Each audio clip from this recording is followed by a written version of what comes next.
क्या आपका मन शांत है या अंदर एक अंतहीन दौड़ चल रही है?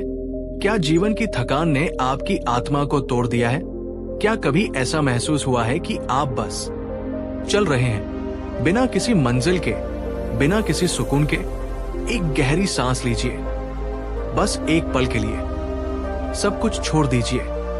हम यहाँ आपके साथ हैं। नमस्कार दोस्तों, फिर से स्वागत नहीं अभिनंदन है आपका अपने चैनल बुद्धा ब्लेसिंग इंस्पायर में, क्योंकि स्वागत मेहमानों का होता है। आप हमारे साथी हो। हम सब एक ही नाव के यात्री हैं, जहां बुद्ध के शब्द हमें जीवन के सत्य का मार्ग दिखाते हैं। नमो बुद्धाया। आज हम एक ऐसे सफर पर चलेंगे जो हमारे अंदर की गहराइयों तक जाता है, एक ऐसे सच की तलाश में जो एक झूठ की परतों के नीचे दबा हुआ है। एक ऐसा झूठ जिसे हम हर रोज, हर पल खुद से बोलते हैं। क्या है वो झूठ? वो कोई मामूली झूठ नहीं है। वो दीवारों पर नहीं लिखा, किताबों में नहीं पढ़ाया जाता। वो झूठ हमारी धड़कनों में बसा है, हमारी सांसों में घुला है। वो झूठ है एक उम्मीद, एक मृग तृष्णा। वो झूठ है ये विश्वास की असली खुशी अभी नहीं, कहीं और है, किसी और समय में है। वो झूठ है मैं तब खुश होऊंगा जब मुझे वो नौकरी मिल जाएगी, तब मैं खुश होऊंगा। जब मेरा अपना घर होगा, तब मैं खुश होऊंगी। जब मेरे बच्चे सेटल हो जाएंगे, तब मुझे सुकून मिलेगा। जब मैं ये कर्ज चुका दूंगा, तब मैं चैन की सांस लूंगा। जब वो इंसान मुझे प्यार करेगा, तब मेरी जिंदगी पूरी होगी।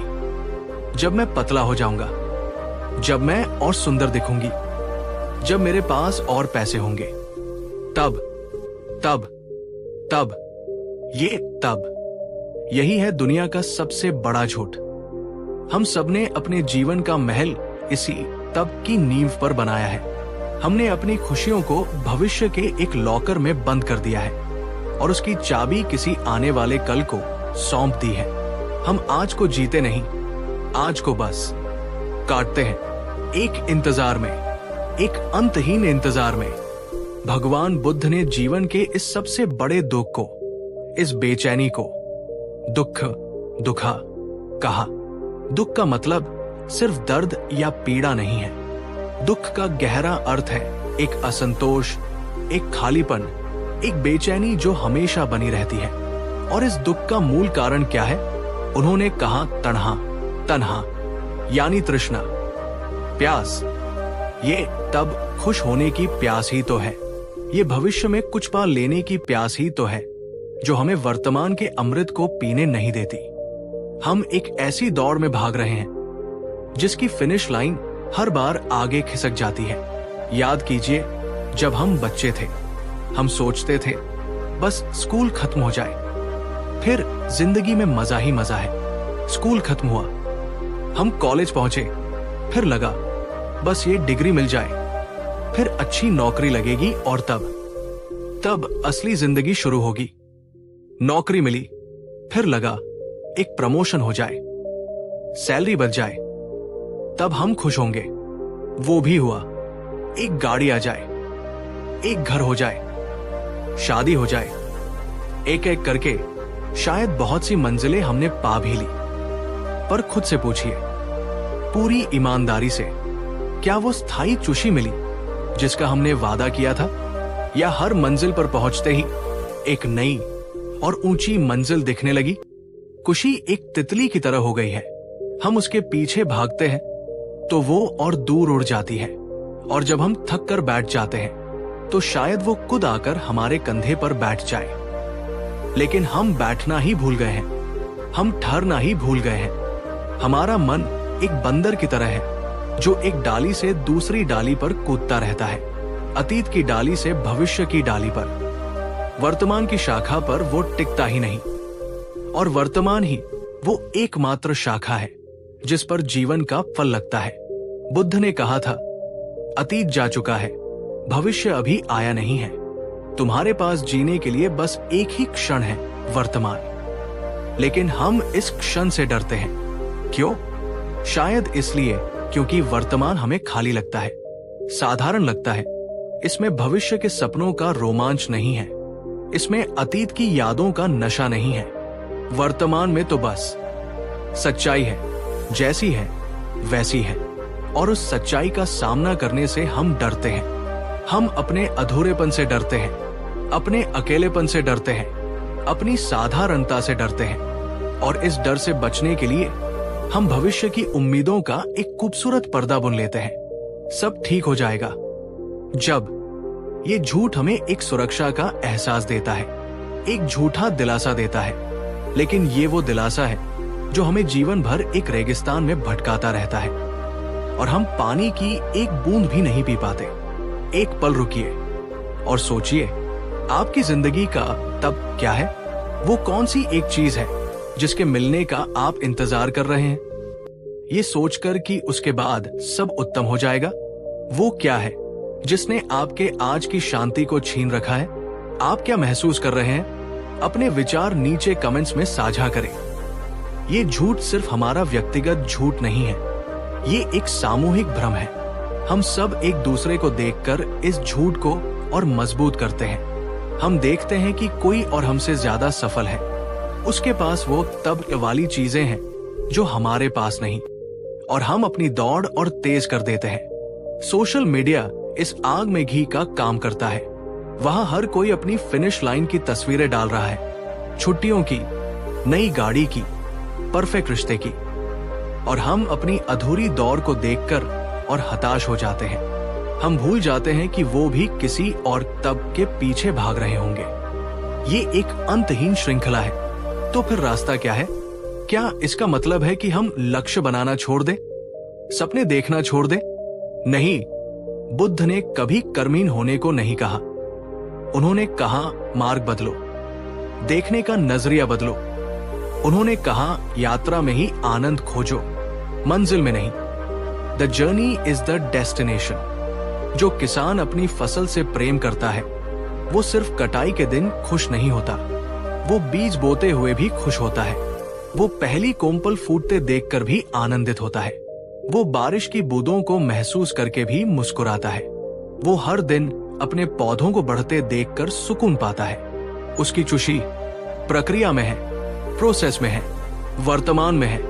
क्या हम अपने जीवन को, अपने काम को, अपने रिश्तों को इसी तरह जी सकते हैं? क्या हम अपनी हर सांस को, अपनी चाय के हर घूंट को, किसी अपने के साथ बिताए हर पल को पूरी तरह जी सकते हैं, बिना इस चिंता के कि आगे क्या होगा? यही है सचेतनता, माइंडफुलनेस। यही है उस सबसे बड़े झूठ का तोड़। जब हम पूरी तरह से वर्तमान में होते हैं तो भविष्य की चिंताएं धुंधला जाती है, अतीत के अफसोस मिट जाते हैं। तब हमें एहसास होता है कि खुशी कोई ऐसी चीज नहीं है जिसे पाना है। खुशी हमारा स्वभाव है, शांति हमारा मूल स्वरूप है। वो हमेशा से हमारे अंदर ही है, बस हमारा ध्यान कहीं और है। हमारा ध्यान उस तप पर अटका हुआ है। कल्पना कीजिए, आपके हाथ में पानी से भरा एक सुंदर कटोरा है, लेकिन आपका ध्यान दूर पहाड़ की चोटी पर लगे एक झरने पर है। आप सोचते हैं, जब मैं उस झरने तक पहुंचूंगा तब मैं अपनी प्यास बुझाऊंगा। इस सोच में आप इतने खो जाते हैं कि आपके हाथ का कटोरा छलक जाता है और सारा पानी बह जाता है, और आप प्यासे के प्यासे रह जाते हैं। हम सब यही कर रहे हैं। हमारे हाथ में आज का कटोरा है जो अनगिनत छोटे छोटे सुखों से भरा है। सुबह की पहली किरण, चिड़ियों का चहचहाना, किसी की मुस्कान, हमारे शरीर का स्वस्थ होना, हमारे पास जो प्यार है। लेकिन हमारा ध्यान भविष्य के उस झरने पर है। क्या आज, अभी, इसी पल में कोई ऐसी छोटी सी चीज है जिसके लिए आप आभारी हो सकते हैं? क्या आप अपनी सांस को महसूस कर सकते हैं जो बिना रुके आपके जीवन को चला रही है? क्या आप उस कुर्सी या जमीन को महसूस कर सकते हैं जो आपको सहारा दे रही है? इस एक पल की सच्चाई में जो सुकून है वो भविष्य के हजारों सपनों में नहीं है। अगर ये बातें आपके दिल को छू रही है तो इस वीडियो को लाइक करें और इसे उन लोगों के साथ शेयर करें जिन्हें शायद इसकी जरूरत हो। हमारे परिवार का हिस्सा बनने के लिए सब्सक्राइब करें और अपनी ऊर्जा और सहमति देने के लिए कमेंट्स में नमो बुद्धाय, नमो बुद्धाया जरूर लिखें। आप सुपर थैंक्स के जरिए भी हमें अपना सहयोग दे सकते हैं। कहानी सूर्य वस्त्र का बुनकर। अब हम आपको एक कहानी सुनाते हैं, एक ऐसे बुनकर की जो इसी सबसे बड़े झूठ में जी रहा था। उसका नाम था कवि। जैसा नाम वैसा ही उसका स्वभाव। वो धागों से सिर्फ कपड़े नहीं, सपने बुनता था। उसके हाथ में जादू था। उसके बनाए हुए वस्त्रों में नदियां बहती थी और फूल खिलते थे। लेकिन कवि की आत्मा में एक बेचैनी थी, एक अतृप्ति। वो अपने छोटे से गांव का सबसे अच्छा बुनकर था, पर वो इससे खुश नहीं था। उसके मन में एक सपना था, एक जुनून था, एक तप था। वो सूर्य वस्त्र बुनना चाहता था। एक ऐसा पौराणिक वस्त्र जिसके बारे में कहानियां थी कि वो सूर्य की किरणों से बुना गया है। कहते थे जो उसे पहन ले वो अमर हो जाए, जो उसे बना ले उसका नाम इतिहास में सुनहरे अक्षरों में लिखा जाए। कवि का तब यही था, जिस दिन मैं सूर्य वस्त्र बना लूंगा तब मुझे सच्ची प्रतिष्ठा मिलेगी। तब राज्य की सबसे कुशल शिल्पकार लीला मेरी कला को पहचानेगी और मुझसे विवाह करने को तैयार होगी। तब मेरा जीवन सफल होगा। लीला वो गांव की कुम्हार थी। उसके हाथ मिट्टी में सने रहते थे, लेकिन वो जो बर्तन बनाती थी उनमें एक अद्भुत शांति और संतुलन होता था। वो कवि की कला का सम्मान करती थी, पर उसके जुनून को देखकर चिंतित रहती थी। वो अक्सर कहती, कवि तुम जो आज बुनते हो उसमें भी तो सूरज की रोशनी झलकती है। तुम्हारे इन रेशम के धागों में भी तो सुबह की कोमलता है। तुम आज की सुंदरता को क्यों नहीं देखते? कवि उसकी बातें सुनकर बस मुस्कुरा देता। वो कहता, लीला तुम नहीं समझोगी, ये साधारण वस्त्र है। मैं कुछ असाधारण बनाना चाहता हूं, कुछ जो समय को भी मात दे दे। उसने सूर्य वस्त्र के बारे में पुरानी पोथियों में पढ़ना शुरू किया। उसे पता चला कि उस वस्त्र को बुनने के लिए एक खास धागे की जरूरत है, स्वर्ण सूत्र। एक ऐसा धागा जो किसी कीड़े से नहीं बल्कि फुसफुसाते पर्वतों, द विस्परिंग माउंटेन्स की सबसे ऊंची चोटी पर भोर की पहली किरण जब एक छाछ शिला से टकराती है तो उस प्रकाश से ही जन्म लेता है। ये एक असंभव सी बात थी, पर कवि के जुनून के लिए यही उसकी मंजिल बन गई। उसने अपनी दुकान पर ध्यान देना बंद कर दिया। वो दिन रात बस उन पर्वतों के नक्शे देखता रहता। उसने खाना पीना कम कर दिया। उसकी आंखों के नीचे गहरे गड्ढे पड़ गए। लीला उसके लिए मिट्टी के बर्तन में खाना लाती, पर वो अक्सर उसे छुआ तक नहीं था। एक दिन उसने अपना करघा, लूम और कुछ जरूरी सामान बांधा और लीला से कहा, मैं जा रहा हूं स्वर्ण सूत्र लाने। जब लौटूंगा तो सूर्य वस्त्र के साथ लौटूंगा। लीला की आंखों में चिंता थी। उसने कहा, पर्वतों का रास्ता खतरनाक है कवि, और जो तुम खोज रहे हो क्या वो सच में कोई धागा है या तुम्हारे मन का वहम? यही रहो मेरे साथ, हम साथ मिलकर सुंदर चीजें बनाएंगे। खुशी यही है। इसी पल में कवि ने उसकी ओर देखा, पर उसे लीला का प्रेम नहीं, अपने सपने के रास्ते का एक रोड़ा नजर आया। उसने कहा, तुम इंतजार करना, और वो चल पड़ा। गांव के बाहर एक पुराने पीपल के पेड़ के नीचे उसे एक वृद्ध भिक्षु मिले। उनकी आंखों में असीम करुणा थी। भिक्षु ने कवि से पूछा, कहाँ जा रहे हो पुत्र? तुम्हारे कदमों में बहुत जल्दबाजी है, पर तुम्हारी आत्मा थकी हुई है। कवि ने गर्व से बताया, मैं स्वर्ण सूत्र की खोज में फुसफुसाते पर्वतों पर जा रहा हूं। मैं इतिहास का सबसे महान वस्त्र बनाऊंगा। भिक्षु मुस्कुराए। उन्होंने उसे रोका नहीं, बस उन्होंने अपने पास से एक साधारण सा लकड़ी का भिक्षा पात्र उठाया और कवि को देते हुए कहा, ये पात्र अपने साथ रखो, ये खाली है। अपनी यात्रा में ये पात्र जिस जिस चीज से भरे उसे ध्यान से देखना और महसूस करना। जब तुम लौटोगे तो मुझे बताना कि इस पात्र ने क्या क्या सहेजा। कवि को ये बात अजीब लगी। ये तो बस एक खाली कटोरा था। फिर भी उसने भिक्षु का मान रखने के लिए वो पात्र ले लिया और अपनी यात्रा पर आगे बढ़ गया। सफर मुश्किल था, नदियां उफान पर थी, जंगल घने थे, रास्ते में नुकीले पत्थर थे। कवि हर बाधा को एक दुश्मन की तरह देख रहा था। इस नदी ने मेरा एक दिन बर्बाद कर दिया, वो सोचता। इन कांटों ने मेरे कपड़े फाड़ दिए, वो चित्ता। उसका सारा ध्यान मंजिल पर था, स्वर्ण सूत्र पर। वो सुबह की सुंदरता नहीं देख पा रहा था, वो रात के तारों की चादर को महसूस नहीं कर पा रहा था।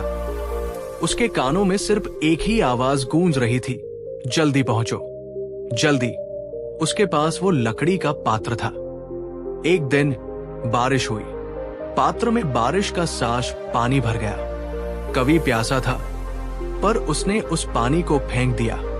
मुझे झरने का मीठा पानी पीना है, जो आगे कहीं मिलेगा, उसने सोचा।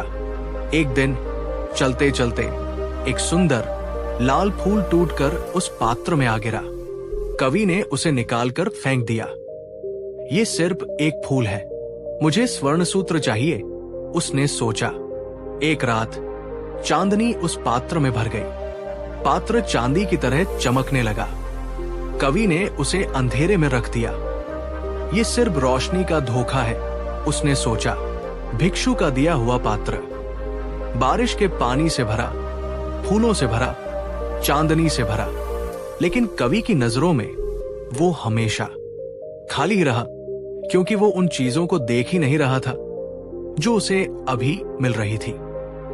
महीनों की कठिन यात्रा के बाद लहूलुहान और थका हुआ वो आखिरकार फुसफुसाते पर्वतों की तलहटी में पहुंचा। पहाड़ आसमान को छू रहे थे। हवा में एक अजीब सी सरसराहट थी, जैसे पहाड़ सच में कुछ फुसफुसा रहे हों। अब उसे सबसे ऊंची चोटी पर चढ़ना था। वो चढ़ता गया, चढ़ता गया। उसकी सांसें उखड़ रही थी, पर उसका जुनून उसे आगे खींच रहा था। बस थोड़ा और, बस वो चोटी, और फिर स्वर्ण सूत्र। वो चोटी पर पहुंचा। वहां कोई ठास शिला नहीं थी, कोई चमत्कार नहीं था, बस चट्टानें थी और बर्फीली हवा। कवि की उम्मीद टूटने लगी। वो चीरना चाहता था। क्या सब व्यर्थ था? क्या लीला सही थी? वो हताश होकर एक चट्टान पर बैठ गया। उसने हार मान ली थी। कई महीनों में पहली बार उसके मन में कोई लक्ष्य नहीं था, कोई तब नहीं था। वो बस वहां था, थका हुआ, हारा हुआ। रात हुई, सुबह होने वाली थी, और जैसे ही भोर की पहली किरण ने उस चोटी को छुआ, एक जादू हुआ। कवि के सामने दो चट्टानों के बीच एक मकड़ी ने जाला बुना था। रात की ओस की बूंदें उस जाले पर मोतियों की तरह टंगी हुई थी, और जब सूरज की पहली सुनहरी किरण उस जाले से होकर गुजरी, तो वो पूरा का पूरा जाला किसी तरल सोने की तरह चमक उठा। एक एक धागा जैसे पिघले हुए सोने से बना हो। वो स्वर्ण सूत्र था। वो कोई चीज नहीं थी जिसे हासिल किया जा सकता था। वो कोई धागा नहीं था जिसे लपेटा जा सकता था। वो तो बस एक क्षण था, एक पल, सृष्टि की सुंदरता और रोशनी का एक क्षण भंगुर संगम। कवि की आंखों में आंसू आ गए। उसे भिक्षु की बात याद आई, उसे लीला की बातें याद आई, उसे वो बारिश का पानी, वो फूल, वो चांदनी, सब याद आया। खुशी, खजाना, वो हर पल उसके लकड़ी के पात्र में भर रहा था, और वो उसे फेंकता जा रहा था। वो उस सुनहरे जाले को देखता रहा, उसकी सुंदरता को अपनी आत्मा में पीता रहा। ये वही था जिसकी उसे तलाश थी, पर ये उसके पास हमेशा से था। हर सुबह में, हर किरण में। बस उसने कभी देखा नहीं। उसने धीरे से अपना हाथ आगे बढ़ाया, बस उस सुनहरे धागे को छूने के लिए। जैसे ही उसकी उंगलियां पास पहुंची, उसकी गर्म सांस से जाले पर जमी ओस पिघल गई। हल्की सी हवा चली और वो नाजुक जाला टूट गया। चमक गायब हो गई। अब वहां सिर्फ एक साधारण सा टूटा हुआ मकड़ी का जाला था। स्वर्ण सूत्र चला गया था। कवि वही बैठा रह गया। उसके हाथ खाली थे। महीनों की मेहनत व्यर्थ हो गई थी। या उसने वो पा लिया था जो उसे सच में खोजना था। उसने स्वर्ण सूत्र नहीं, स्वर्ण सूत्र का सत्य पा लिया था कि सौंदर्य पकड़ने में नहीं, बस देखने में है। कि खुशी हासिल करने में नहीं, महसूस करने में है। कि जीवन का जादू भविष्य के किसी लक्ष्य में नहीं, वर्तमान के हर एक क्षण में छिपा है। अब उसके सामने एक सवाल था। वो क्या करेगा? खाली हाथ गांव लौटेगा? लीला से क्या कहेगा? क्या वो अब एक साधारण बुनकर बनकर रह पाएगा? या इस नए सत्य के साथ वो अब एक ऐसा वस्त्र बुनेगा जो सूर्य वस्त्र से भी कहीं ज्यादा कीमती हो? एक ऐसा वस्त्र जो तब की मृत तृष्णा से नहीं, बल्कि अब के सत्य से बना हो। लेकिन कहानी यहां खत्म नहीं होती। कवि ने आगे क्या किया? क्या वो उस खालीपन को भर पाया या एक नए सत्य को बुन पाया? एक पल में सब कुछ पाकर अगले ही पल सब कुछ खो देना।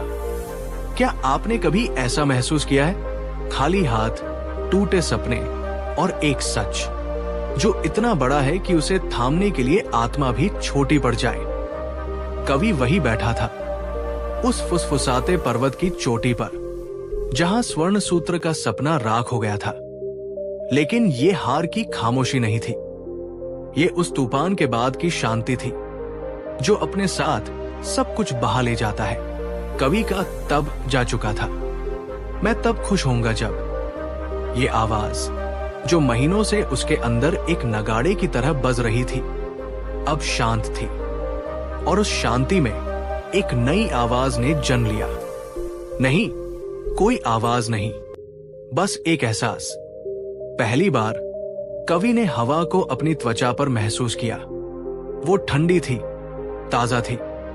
पहली बार उसने अपनी धड़कनों को सुना। वो धीमी थी, स्थिर थी। पहली बार उसने दूर नीचे घाटी में बहती नदी का हल्का संगीत सुना। सब कुछ वही था जो कल भी था, पर आज कवि मौजूद था। वो सच में वहां था। उसके सामने वो भिक्षु का दिया हुआ लकड़ी का पात्र पड़ा था। अब तक जो उसे एक बोझ लग रहा था, एक खाली जिम्मेदारी, अब वो उसे अपनी कहानी जैसा लगा। खाली, पर किसी भी चीज से भर जाने के लिए तैयार। उसने पात्र को उठाया। उसकी उंगलियों ने लकड़ी के रेशों को महसूस किया, उन खरोंचों को महसूस किया जो इस लंबे सफर में उस पर लगे थे। ये पात्र सिर्फ खाली नहीं था, ये अनुभवी था। कवि उठा। उसके कदमों में अब वो पुरानी बेचैन हड़बड़ाहट नहीं थी, एक ठहराव था, एक स्वीकृति। उसने नीचे उतरना शुरू किया। पहाड़ से उतरना चढ़ने से ज्यादा मुश्किल होता है। चढ़ते हुए आपके सामने एक लक्ष्य होता है, एक जुनून होता है जो आपको खींचता है। उतरते हुए आपके पास सिर्फ गुरुत्वाकर्षण होता है और आपकी अपनी सच्चाई। चढ़ते हुए कवि ने हर पत्थर को एक बाधा माना था। उतरते हुए वो हर पत्थर पर ध्यान से पैर रख रहा था, उसके सहारे के लिए उसे धन्यवाद दे रहा था। चढ़ते हुए उसने एक झरना देखा था और सोचा था, मुझे इससे बेहतर पानी आगे मिलेगा। उतरते हुए वो उसी झरने के पास रुका। उसने अपने लकड़ी के पात्र को झरने के नीचे रखा। कलकल की आवाज के साथ पात्र भर गया। उसने पात्र को अपनी आंखों के स्तर तक उठाया। सूरज की रोशनी पानी में नाच रही थी, हजारों छोटे छोटे स्वर्ण सूत्र बना रही थी। वही चमक, वही जादू जो उसने उस मकड़ी के जाले में देखा था, वो तो यही था, हमेशा से यही था। उसने धीरे से पानी पिया। वो सिर्फ पानी नहीं था, वो जीवन था, वो वर्तमान का अमृत था। हर घूंट के साथ जैसे महीनों की थकान और प्यास मिट रही थी। सिर्फ शरीर की नहीं, आत्मा की प्यास। रिफ्लेक्टिव क्वेश्चन, क्या हमारे जीवन में भी ऐसे झरने रोज बहते हैं जिन्हें हम किसी बड़े महासागर की तलाश में अनदेखा कर देते हैं? वो एक कप चाय, किसी अपने की मुस्कान, एक सुकून भरी सांस। क्या ये सब उस अमृत से कम है? कवि आगे बढ़ा। उसका पात्र अब भी उसके हाथ में था। थोड़ी देर में हवा चली और एक सूखा पीला पत्ता घूमता हुआ आकर उस पात्र में गिर गया। चढ़ते हुए कवि ने ऐसे ही एक लाल फूल को फेंक दिया था। आज उसने उस पीले पत्ते को देखा, उसने उसकी नाजुक नसों को देखा, उसके सुनहरे भूरे रंग को देखा, उसके किनारों को देखा जो वत के साथ मुड़ गए थे।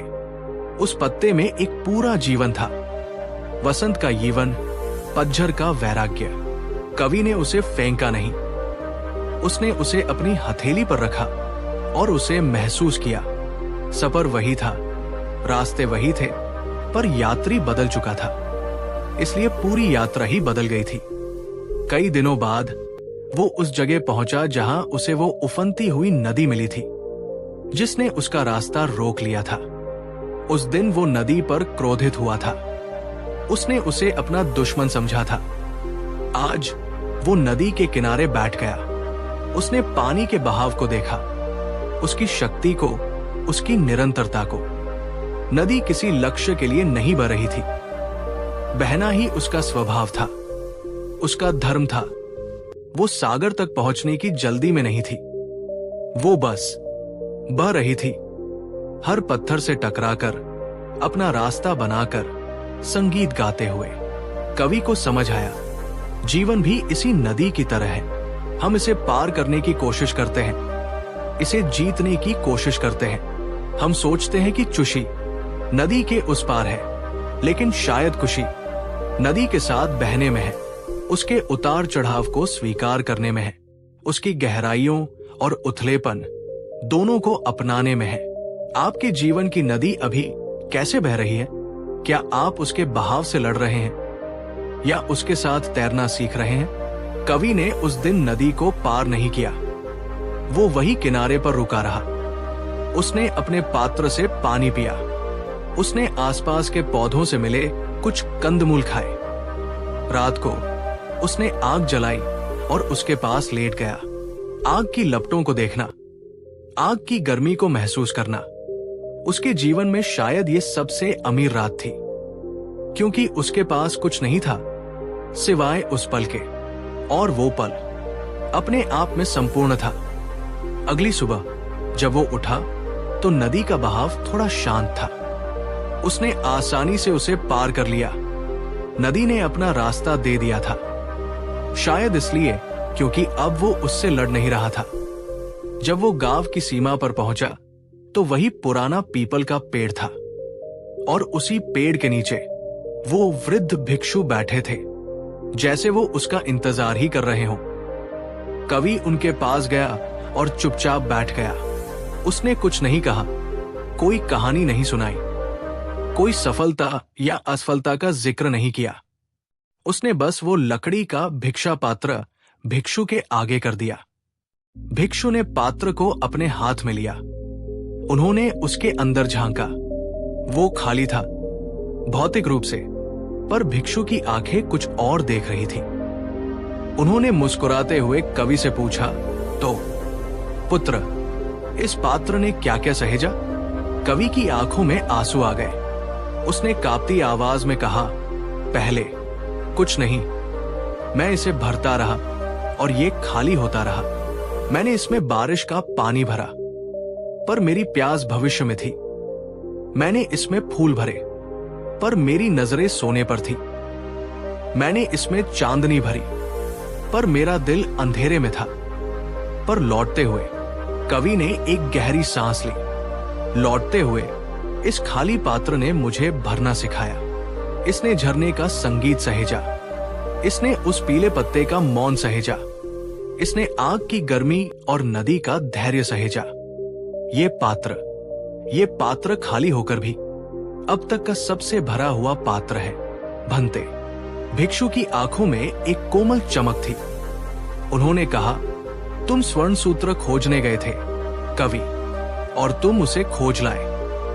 कवि ने हैरानी से कहा, नहीं भंते, वो तो बस एक पल का भ्रम था, एक मकड़ी का जाला। वो मेरे हाथ से फिसल गया। मैं खाली हाथ लौटा हूं।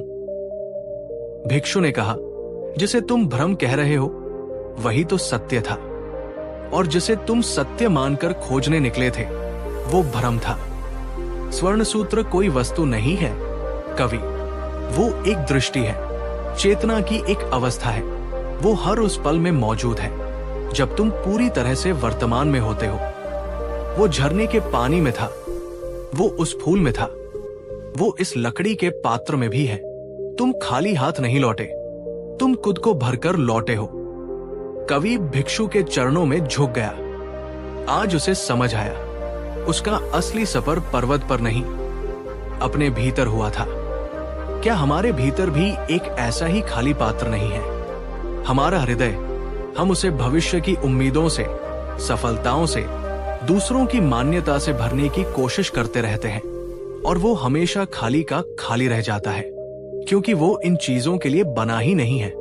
वो बना है प्रेम को महसूस करने के लिए, करुणा को महसूस करने के लिए, वर्तमान की सुंदरता को सहेजने के लिए। जब हम रुकते हैं और बस महसूस करते हैं, तब वो पात्र अपने आप भरने लगता है।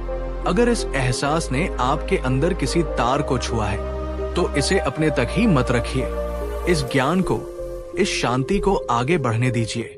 इस वीडियो को लाइक कीजिए, इसे दूसरों के साथ शेयर कीजिए, और इस आंतरिक यात्रा को जारी रखने के लिए सब्सक्राइब कीजिए। कमेंट्स में नमो बुद्धाय लिखकर हमें बताइए कि आप भी इस मार्ग पर हमारे साथ चल रहे हैं। और अगर आपका हृदय धन्यवाद कहना चाहता है तो सुपर थैंक्स का विकल्प हमेशा खुला है। चलिए इस दुनिया में थोड़ी और शांति, थोड़ा और ठहराव फैलाते हैं एक साथ। कवि अब गांव के अंदर दाखिल हुआ। गांव वही था, लोग वही थे, पर अब कवि की नजरें बदल चुकी थी।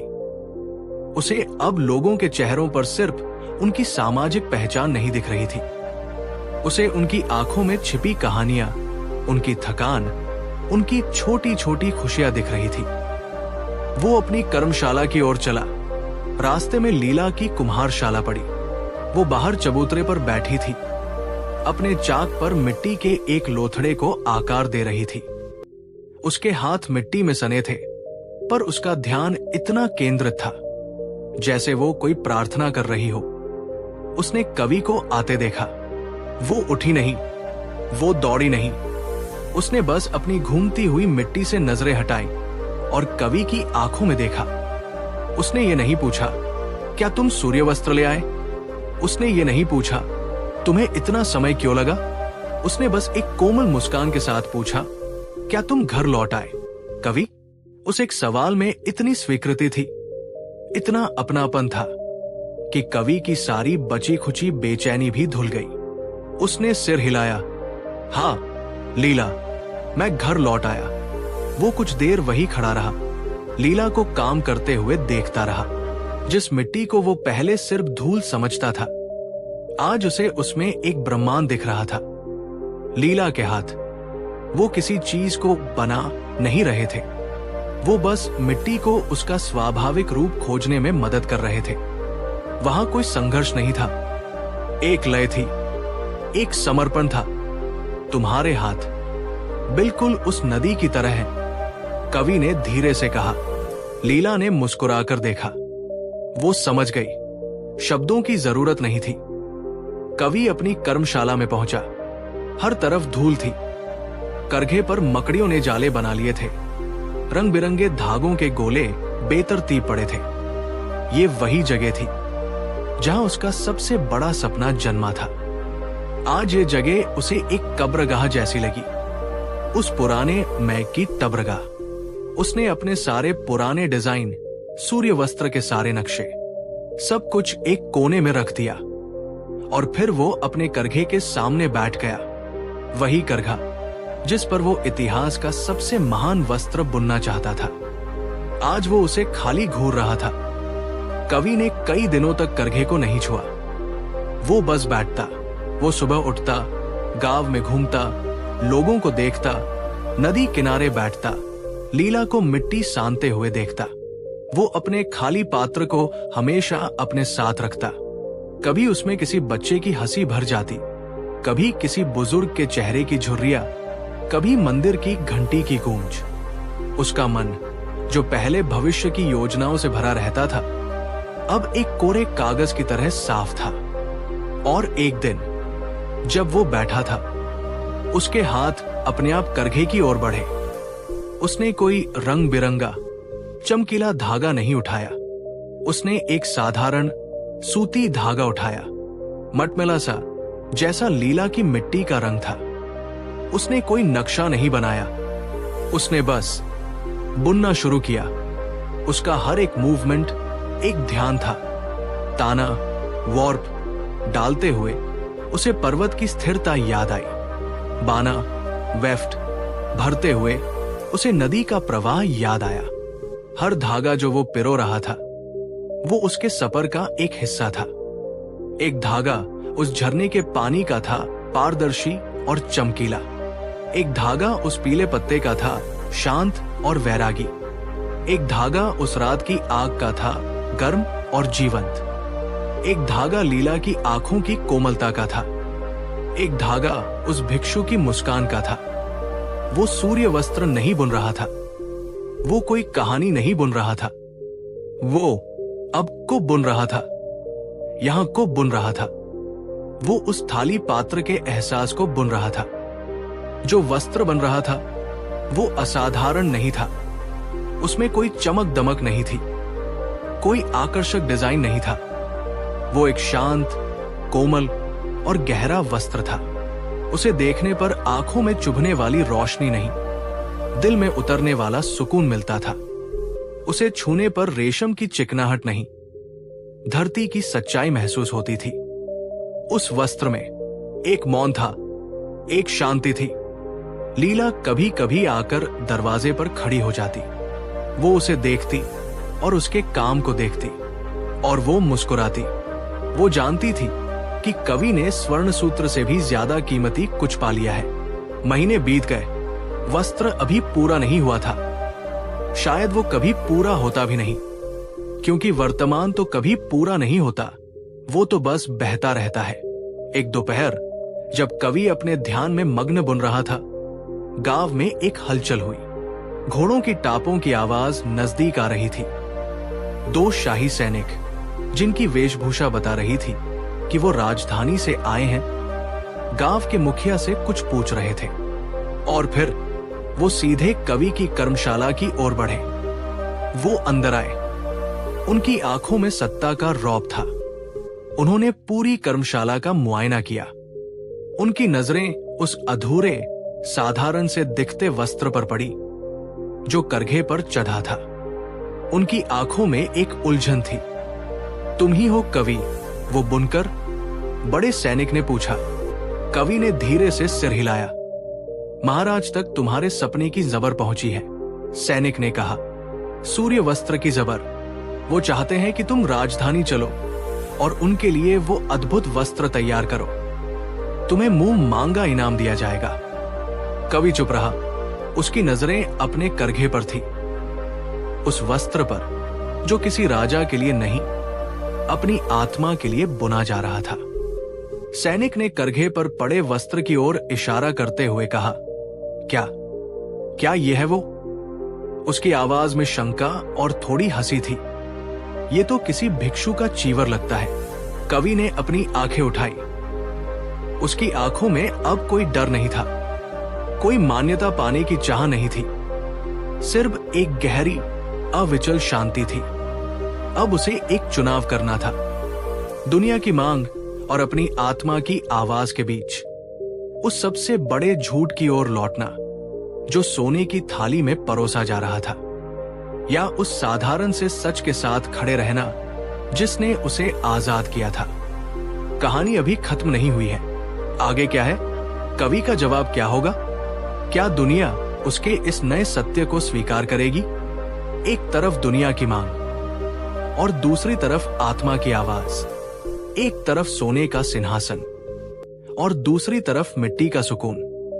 जब ये दो रास्ते हमारे सामने आते हैं तो हम कौन सा चुनते हैं? सैनिक, ये है तुम्हारा महान वस्त्र, ये तो हमारे घोड़ों को ढकने के काम भी ना आए। हमने तुम्हारे बारे में क्या क्या कहानियां सुनी थी। लगता है उस पहाड़ ने तुम्हारा दिमाग नराब कर दिया है। उसकी हंसी कमरे की शांति को एक पत्थर की तरह तोड़ रही थी। दूसरा सैनिक भी मुस्कुराया। उसकी आंखों में तिरस्कार था, लेकिन कवि के चेहरे पर कोई भाव नहीं बदला। न क्रोध, न अपमान, न डर। वो बस उन्हें देख रहा था, जैसे कोई एक शांत झील हो जिसमें हर पत्थर गिरता तो है पर लहरें उठकर वापस शांत हो जाती है। उसने अपनी आंखें अपने करघे पर टिके वस्त्र पर फेरी और फिर सैनिकों से कहा। उसकी आवाज में न कोई चुनौती थी, न कोई याचना, बस एक साफ निर्मल सच्चाई थी।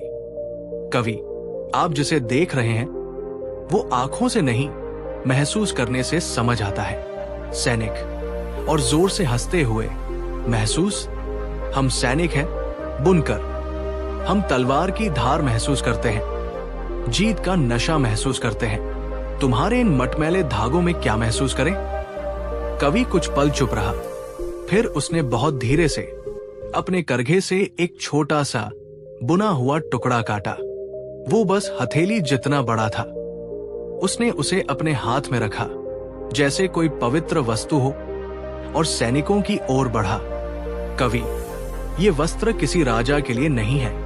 उसकी आवाज इतनी शांत थी कि सैनिकों की हंसी अपने आप थम गई। कवि, ये उस बारिश की बूंद के लिए है जो सूखी धरती पर पड़ती है। ये उस हवा के लिए है जो बिना किसी भेदभाव के सबको छूती है। ये उस मौन के लिए है जो दो शब्दों के बीच में होता है। ये उस पहले किरण के लिए है जो हर रोज अंधेरे को भेदती है बिना किसी इनाम की चाह के। उसने वो कपड़े का टुकड़ा उस बड़े सैनिक के हाथ में रख दिया। ये सूर्य वस्त्र नहीं है, ये सत्य वस्त्र है। सैनिक, अपने आप को संभालते हुए गुस्से में, ये पागलपन है, महाराज का अपमान है। तुम हमारे साथ राजधानी चल रहे हो, चाहे तुम्हारी मर्जी हो या नहीं। बड़ा सैनिक आगे बढ़ा। उसका इरादा कवि को जबरदस्ती पकड़कर ले जाने का था। जैसे ही उसने अपना हाथ बढ़ाया, कवि पीछे नहीं हटा। वो अपनी जगह पर स्थिर खड़ा रहा। उसने कोई विरोध नहीं किया, कोई बल नहीं लगाया। उसने बस अपनी आंखें बंद कर ली। उसकी उस स्थिरता में, उस समर्पण में एक अजीब सी शक्ति थी। एक ऐसा कवच था जिसे तलवार नहीं भेद सकती थी। सैनिक का हाथ हवा में ही रुक गया। उसे समझ नहीं आया कि वो क्या करे। एक निहत्थे, शांत आदमी पर हाथ उठाना अचानक उसे कायरता जैसा लगा। उसने अपनी मुट्ठी भींची और हाथ नीचे कर लिया। सैनिक क्रोध से फुसफुसाते हुए, तुम पछताओगे, बुनकर। महाराज का धैर्य असीम नहीं है। दोनों सैनिक मुड़े और तेज कदमों से कर्मशाला से बाहर निकल गए। उनके भारी जूतों की आवाज दूर होती गई और कर्मशाला में फिर से वही शांति छा गई। लेकिन इस बार शांति में एक लहर थी, आने वाले तूफान की आहट। कवि ने अपनी आंखें खोली। वो वापस अपने करघे के पास गया और बैठ गया। वो सुबह उठता, गांव में घूमता, लोगों को देखता, नदी किनारे बैठता, लीला को मिट्टी सानते हुए देखता। वो अपने खाली पात्र को हमेशा अपने साथ रखता। कभी उसमें किसी बच्चे की हंसी भर जाती, कभी किसी बुजुर्ग के चेहरे की झुर्रियां, कभी मंदिर की घंटी की गूंज। उसका मन, जो पहले भविष्य की योजनाओं से भरा रहता था, अब एक कोरे कागज की तरह साफ था। और एक दिन जब वो बैठा था, उसके हाथ अपने आप करघे की ओर बढ़े। उसने कोई रंग बिरंगा चमकीला धागा नहीं उठाया। उसने एक साधारण सूती धागा उठाया, मटमैला सा, जैसा लीला की मिट्टी का रंग था। उसने कोई नक्शा नहीं बनाया, उसने बस बुनना शुरू किया। उसका हर एक मूवमेंट एक ध्यान था। ताना, वॉर्प डालते हुए उसे पर्वत की स्थिरता याद आई। बाना, वेफ्ट भरते हुए उसे नदी का प्रवाह याद आया। हर धागा जो वो पिरो रहा था, वो उसके सफर का एक हिस्सा था। एक धागा उस झरने के पानी का था, पारदर्शी और चमकीला।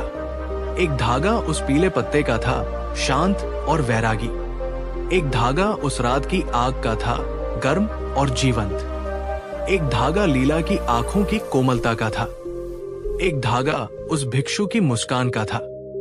वो सूर्य वस्त्र नहीं बुन रहा था, वो कोई कहानी नहीं बुन रहा था, वो अब को बुन रहा था, यहां को बुन रहा था। वो उस थाली पात्र के एहसास को बुन रहा था। जो वस्त्र बन रहा था वो असाधारण नहीं था। उसमें कोई चमक दमक नहीं थी, कोई आकर्षक डिजाइन नहीं था। वो एक शांत, कोमल और गहरा वस्त्र था। उसे देखने पर आंखों में चुभने वाली रोशनी नहीं, दिल में उतरने वाला सुकून मिलता था। उसे छूने पर रेशम की चिकनाहट नहीं, धरती की सच्चाई महसूस होती थी। उस वस्त्र में एक मौन था, एक शांति थी। लीला कभी कभी आकर दरवाजे पर खड़ी हो जाती। वो उसे देखती और उसके काम को देखती, और वो मुस्कुराती। वो जानती थी कि कवि ने स्वर्ण सूत्र से भी ज्यादा कीमती कुछ पा लिया है। महीने बीत गए, वस्त्र अभी पूरा नहीं हुआ था। शायद वो कभी पूरा होता भी नहीं, क्योंकि वर्तमान तो कभी पूरा नहीं होता, वो तो बस बहता रहता है। एक दोपहर जब कवि अपने ध्यान में मग्न बुन रहा था, गांव में एक हलचल हुई। घोड़ों की टापों की आवाज नजदीक आ रही थी। दो शाही सैनिक, जिनकी वेशभूषा बता रही थी कि वो राजधानी से आए हैं, गांव के मुखिया से कुछ पूछ रहे थे। और फिर वो सीधे कवि की कर्मशाला की ओर बढ़े। वो अंदर आए। उनकी आंखों में सत्ता का रौब था। उन्होंने पूरी कर्मशाला का मुआयना किया। उनकी नजरें उस अधूरे, साधारण से दिखते वस्त्र पर पड़ी जो करघे पर चढ़ा था। उनकी आंखों में एक उलझन थी। तुम ही हो कवि, वो बुनकर? बड़े सैनिक ने पूछा। कवि ने धीरे से सिर हिलाया। महाराज तक तुम्हारे सपने की जबर पहुंची है, सैनिक ने कहा। सूर्य वस्त्र की जबर। वो चाहते हैं कि तुम राजधानी चलो और उनके लिए वो अद्भुत वस्त्र तैयार करो। तुम्हें मुंह मांगा इनाम दिया जाएगा। कवि चुप रहा। उसकी नजरें अपने करघे पर थी, उस वस्त्र पर जो किसी राजा के लिए नहीं, अपनी आत्मा के लिए बुना जा रहा था। सैनिक ने करघे पर पड़े वस्त्र की ओर इशारा करते हुए कहा, क्या यह है वो? उसकी आवाज में शंका और थोड़ी हंसी थी। ये तो किसी भिक्षु का चीवर लगता है। कवि ने अपनी आंखें उठाई।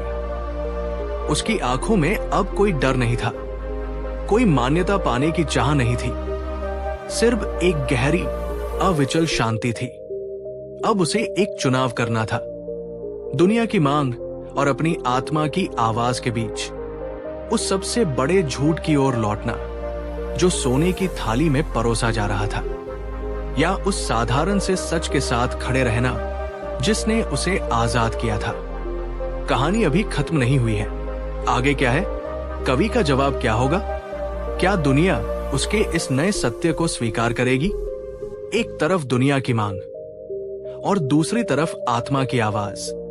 एक तरफ सोने का सिंहासन और दूसरी तरफ मिट्टी का सुकून। जब ये दो रास्ते हमारे सामने आते हैं तो हम कौन सा चुनते हैं? सैनिक, ये है तुम्हारा महान वस्त्र। ये तो हमारे घोड़ों को ढकने के काम भी ना आए। हमने तुम्हारे बारे में क्या क्या कहानियां सुनी थी। लगता है उस पहाड़ ने तुम्हारा दिमाग नराब कर दिया है। उसकी हंसी कमरे की शांति को एक पत्थर की तरह तोड़ रही थी। दूसरा सैनिक भी मुस्कुराया। उसकी आंखों में तिरस्कार था, लेकिन कवि के चेहरे पर कोई भाव नहीं बदला, न क्रोध, न अपमान, न डर। वो बस उन्हें देख रहा था, जैसे कोई एक शांत झील हो जिसमें हर पत्थर गिरता तो है पर लहरें उठकर वापस शांत हो जाती है। उसने अपनी आंखें अपने करघे पर टिके वस्त्र पर फेरी और फिर सैनिकों से कहा। उसकी आवाज में न कोई चुनौती थी, न कोई याचना, बस एक साफ, निर्मल सच्चाई थी। कवि, आप जिसे देख रहे हैं वो आंखों से नहीं, महसूस करने से समझ आता है। सैनिक, और जोर से हंसते हुए, महसूस, हम सैनिक हैं, बुनकर। हम तलवार की धार महसूस करते हैं, जीत का नशा महसूस करते हैं। तुम्हारे इन मटमैले धागों में क्या महसूस करें? कवि कुछ पल चुप रहा, फिर उसने बहुत धीरे से अपने करघे से एक छोटा सा बुना हुआ टुकड़ा काटा। वो बस हथेली जितना बड़ा था। उसने उसे अपने हाथ में रखा जैसे कोई पवित्र वस्तु हो और सैनिकों की ओर बढ़ा। कवि, ये वस्त्र किसी राजा के लिए नहीं है। उसकी आवाज इतनी शांत थी कि सैनिकों की हंसी अपने आप थम गई। कवि, ये उस बारिश की बूंद के लिए है जो सूखी धरती पर पड़ती है। ये उस हवा के लिए है जो बिना किसी भेदभाव के सबको छूती है। ये उस मौन के लिए है जो दो शब्दों के बीच में होता है। ये उस पहले किरण के लिए है जो हर रोज अंधेरे को भेदती है, बिना किसी इनाम की चाह के। उसने वो कपड़े का टुकड़ा उस बड़े सैनिक के हाथ में रख दिया। ये सूर्य वस्त्र नहीं है, ये सत्य वस्त्र है। सैनिक, अपने आप को संभालते हुए गुस्से में, ये पागलपन है, महाराज का अपमान है। तुम हमारे साथ राजधानी चल रहे हो, चाहे तुम्हारी मर्जी हो या नहीं। बड़ा सैनिक आगे बढ़ा। उसका इरादा कवि को जबरदस्ती पकड़कर ले जाने का था। जैसे ही उसने अपना हाथ बढ़ाया, कवि पीछे नहीं हटा। वो अपनी जगह पर स्थिर खड़ा रहा। उसने कोई विरोध नहीं किया, कोई बल नहीं लगाया। उसने बस अपनी आंखें बंद कर ली। उसकी उस स्थिरता में, उस समर्पण में एक अजीब सी शक्ति थी। एक ऐसा कवच था जिसे तलवार नहीं भेद सकती थी। सैनिक का हाथ हवा में ही रुक गया। उसे समझ नहीं आया कि वो क्या करे। एक निहत्थे, शांत आदमी पर हाथ उठाना अचानक उसे कायरता जैसा लगा। उसने अपनी मुट्ठी भींची और हाथ नीचे कर लिया। सैनिक, क्रोध से फुसफुसाते हुए, तुम पछताओगे, बुनकर। महाराज का धैर्य असीम नहीं है। दोनों सैनिक मुड़े और तेज कदमों से कर्मशाला से बाहर निकल गए। उनके भारी जूतों की आवाज दूर होती गई और कर्मशाला में फिर से वही शांति छा गई। लेकिन इस बार शांति में एक लहर थी, आने वाले तूफान की आहट। कवि ने अपनी आंखें खोली। वो वापस अपने करघे के पास गया और बैठ गया। उसने अपने लकड़ी के पात्र को छुआ जो उसके पास ही रखा था, और फिर उसने बुनना जारी रखा जैसे कुछ हुआ ही न हो। गांव में डर फैल गया। कवि पागल हो गया है। उसने महाराज का अपमान किया। अब हम सब पर मुसीबत आएगी। राजा के सैनिक पूरे गांव को उजाड़ देंगे। जो लोग कल तक कवि की कला की प्रशंसा करते थे, आज उसे अपने दुर्भाग्य का कारण मान रहे थे। बच्चों को उसकी कर्मशाला के पास जाने से मना कर दिया गया। जब वो पानी भरने कुएं पर गया तो लोग बिखर गए जैसे उसने कोई छूत की बीमारी हो। उसे किसी ने कुछ कहा नहीं, पर उनकी आंखों का मौन सैनिकों के शब्दों से ज्यादा चुभने वाला था। कवि ने सबका डर महसूस किया, सबका तिरस्कार महसूस किया, और पहली बार पहाड़ से लौटने के बाद उसके अंदर एक संदेह का बीज अंकुरित हुआ। क्या मैं सही कर रहा हूं? मेरी शांति, अगर वो दूसरों के लिए भय का कारण बन रही है, तो वो कैसी शांति? मैंने अपने सच को तो पा लिया, पर क्या इस सच की कीमत मेरा पूरा गांव चुकाएगा? क्या एकांत में मिली हुई सच्चाई समाज में भी खरी उतर सकती है? रात के अंधेरे में उसका मन फिर से एक बंदर की तरह कूदने लगा।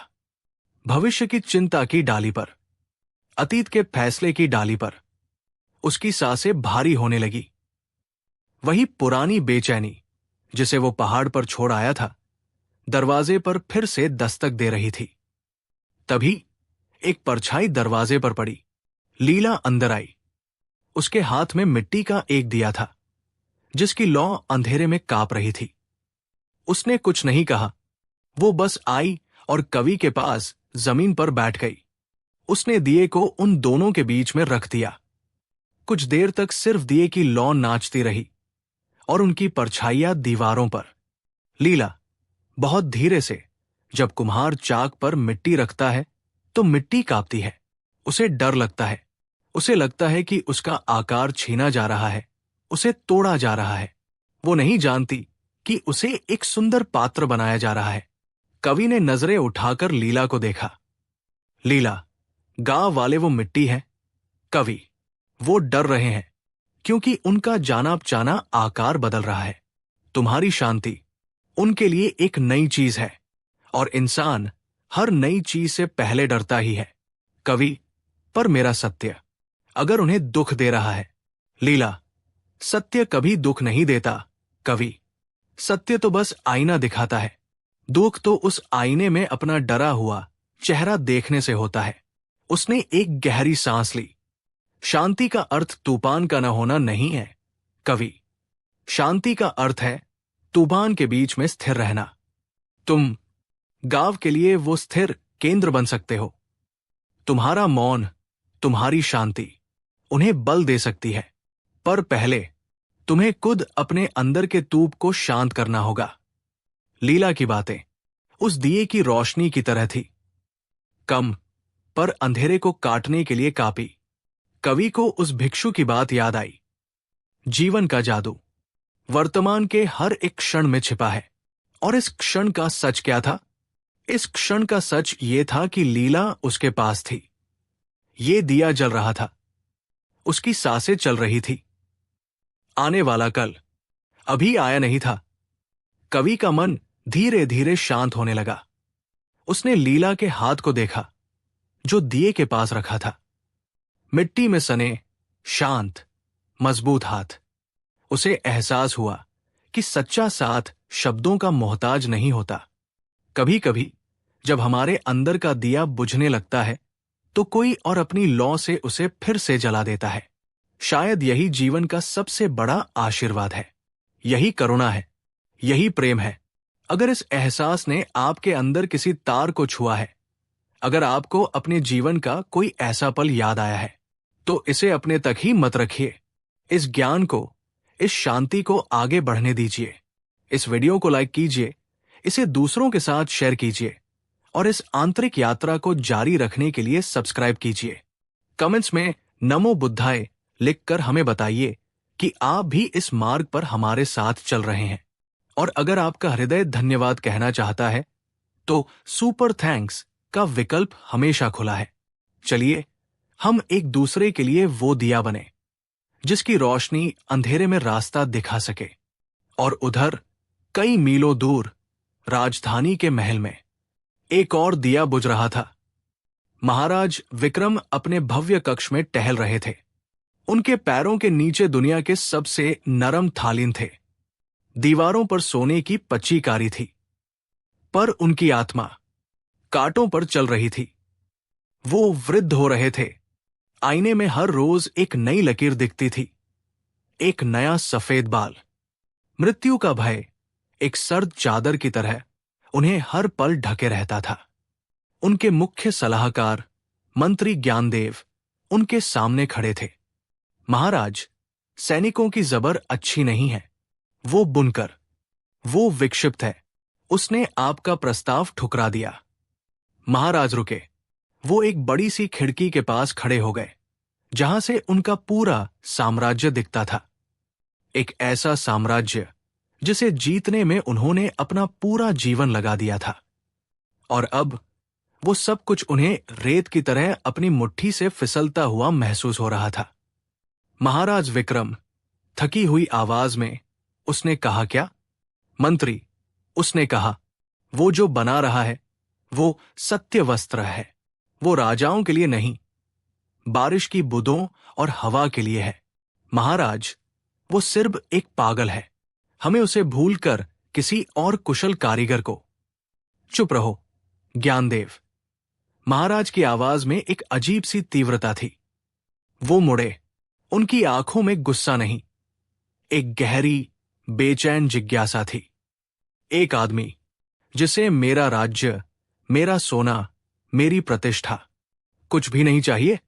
एक आदमी जो मेरे सैनिकों के सामने डरा नहीं। वो पागल नहीं हो सकता ज्ञानदेव। पागल तो हम हैं जो इन सब चीजों के पीछे भाग रहे हैं और फिर भी खाली है। महाराज अपनी राजगद्दी के पास गए और उसे छुआ। मैं इस गद्दी पर बैठकर भी अशांत हूं, और वो अपनी मिट्टी की झोपड़ी में शांत है। मैं उससे मिलना चाहता हूं। मंत्री, महाराज, ये आपकी शान के सिलाब है। आप एक साधारण बुनकर के पास जाएंगे? हम उसे बंदी बनाकर यहां ला सकते हैं। महाराज विक्रम, एक उदास मुस्कान के साथ, हम उसे बंदी बना सकते हैं ज्ञानदेव। पर क्या हम उसकी शांति को बंदी बना सकते हैं? नहीं। शायद उसके पास वो है जो मेरे सोने के खजाने भी नहीं नरीद सकते। शायद असली सूर्य वस्त्र। कोई कपड़ा है ही नहीं। महाराज ने एक गहरा निर्णय लिया, एक ऐसा निर्णय जो उनके पूरे जीवन के तौर तरीकों के सिलाब था। तैयारी करो, हम उस गांव जाएंगे। उनकी आवाज में अब एक उम्मीद थी, एक बच्चे जैसी उम्मीद।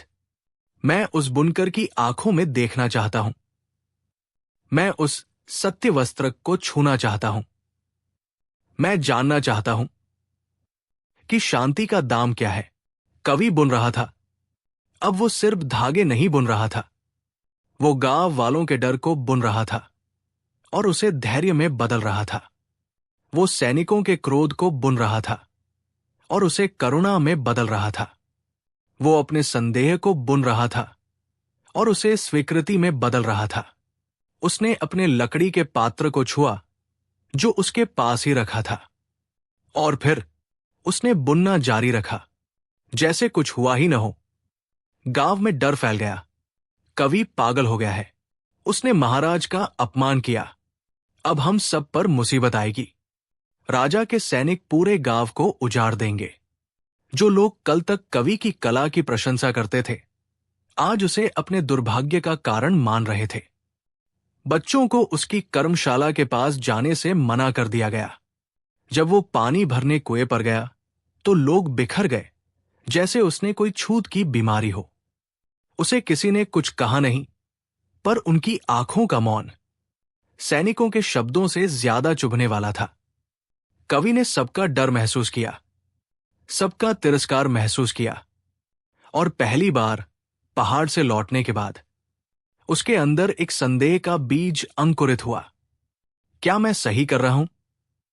मेरी शांति, अगर वो दूसरों के लिए भय का कारण बन रही है, तो वो कैसी शांति? मैंने अपने सच को तो पा लिया, पर क्या इस सच की कीमत मेरा पूरा गांव चुकाएगा?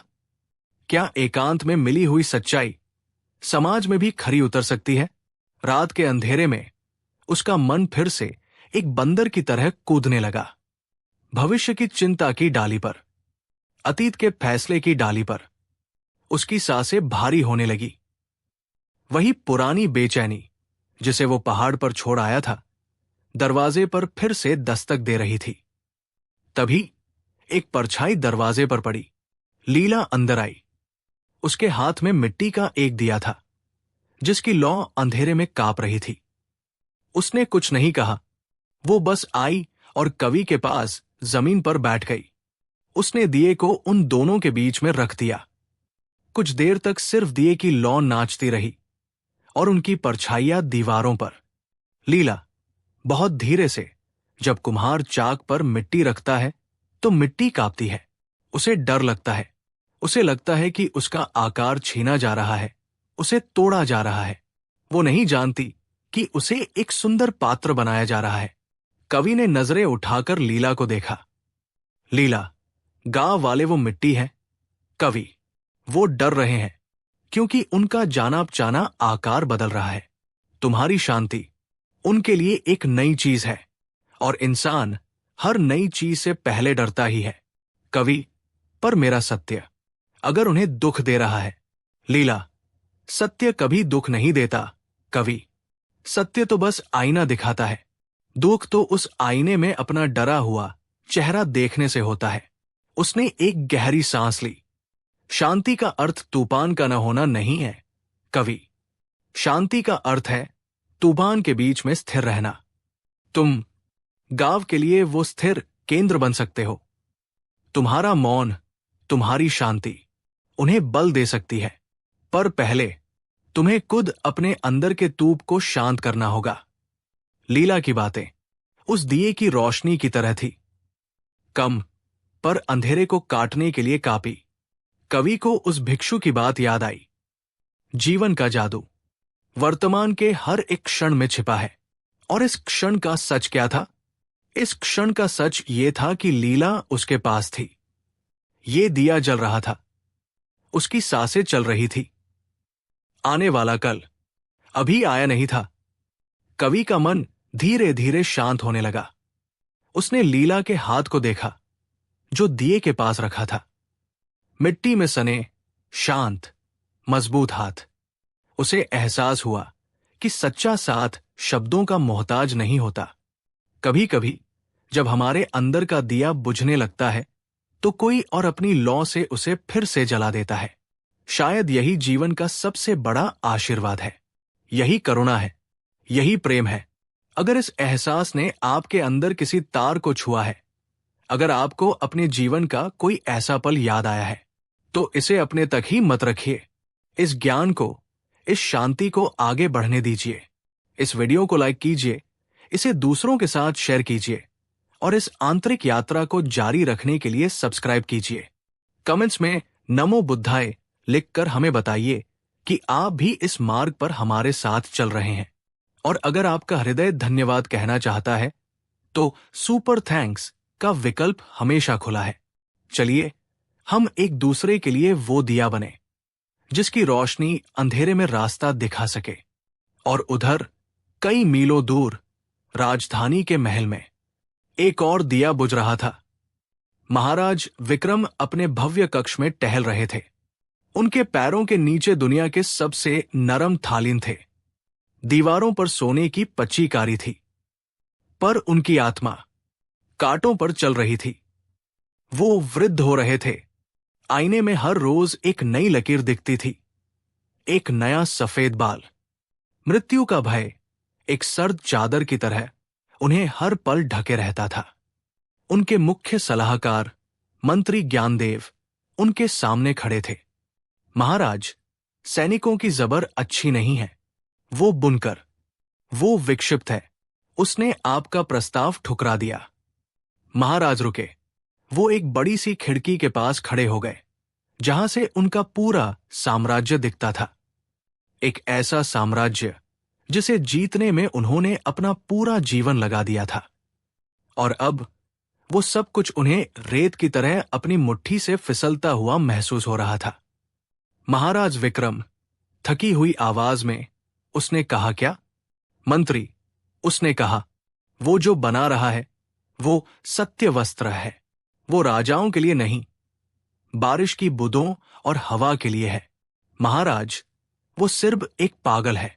हमें उसे भूलकर किसी और कुशल कारीगर को। चुप रहो ज्ञानदेव। महाराज की आवाज में एक अजीब सी तीव्रता थी। वो मुड़े। उनकी आंखों में गुस्सा नहीं, एक गहरी बेचैन जिज्ञासा थी। एक आदमी जिसे मेरा राज्य, मेरा सोना, मेरी प्रतिष्ठा कुछ भी नहीं चाहिए। एक आदमी जो मेरे सैनिकों के सामने डरा नहीं। वो पागल नहीं हो सकता ज्ञानदेव। पागल तो हम हैं, जो इन सब चीजों के पीछे भाग रहे हैं और फिर भी खाली है। महाराज अपनी राजगद्दी के पास गए और उसे छुआ। मैं इस गद्दी पर बैठकर भी अशांत हूं, और वो अपनी मिट्टी की झोपड़ी में शांत है। मैं उससे मिलना चाहता हूं। मंत्री, महाराज, ये आपकी शान के सिलाब है। आप एक साधारण बुनकर के पास जाएंगे, हम उसे बंदी बनाकर यहां ला सकते हैं। महाराज विक्रम, एक उदास मुस्कान के साथ, हम उसे बंदी बना सकते हैं ज्ञानदेव, पर क्या हम उसकी शांति को बंदी बना सकते हैं? नहीं। शायद उसके पास वो है जो मेरे सोने के खजाने भी नहीं नरीद सकते। शायद असली सूर्य वस्त्र कोई कपड़ा है ही नहीं।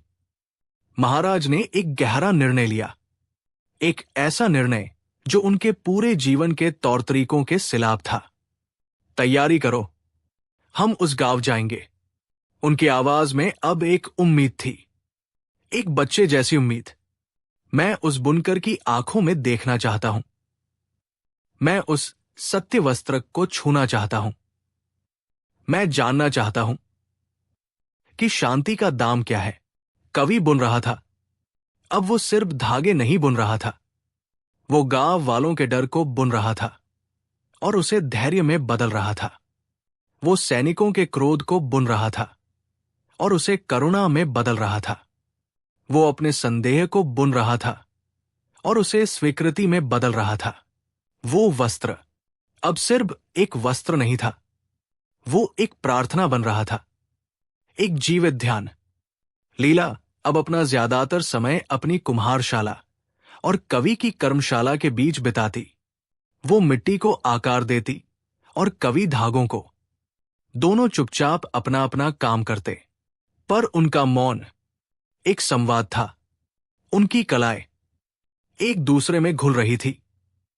कवि के वस्त्र में मिट्टी की स्थिरता आ रही थी और लीला के बर्तनों में धागों जैसी कोमलता। एक सुबह जब सूरज निकल रहा था और गांव अभी पूरी तरह जागा भी नहीं था, दूर से एक आवाज आई, एक शंख की ध्वनि, शाही शंख। गांव वाले अपने अपने घरों से बाहर निकल आए। उनकी आंखों में चौस था। उन्होंने देखा, धूल का एक बादल उनकी ओर बढ़ रहा था। उस बादल में से सुनहरे रथ, सजे हुए हाथी और सैनिकों की एक पूरी टुकड़ी निकल रही थी। और सबसे आगे, सबसे भव्य रथ पर स्वयं महाराज विक्रम थे। ये नबर नहीं थी, ये एक भूकंप था। गांव वालों के लिए ये प्रलय का दिन था। वो जमीन पर झुक गए, डर से कांप रहे थे।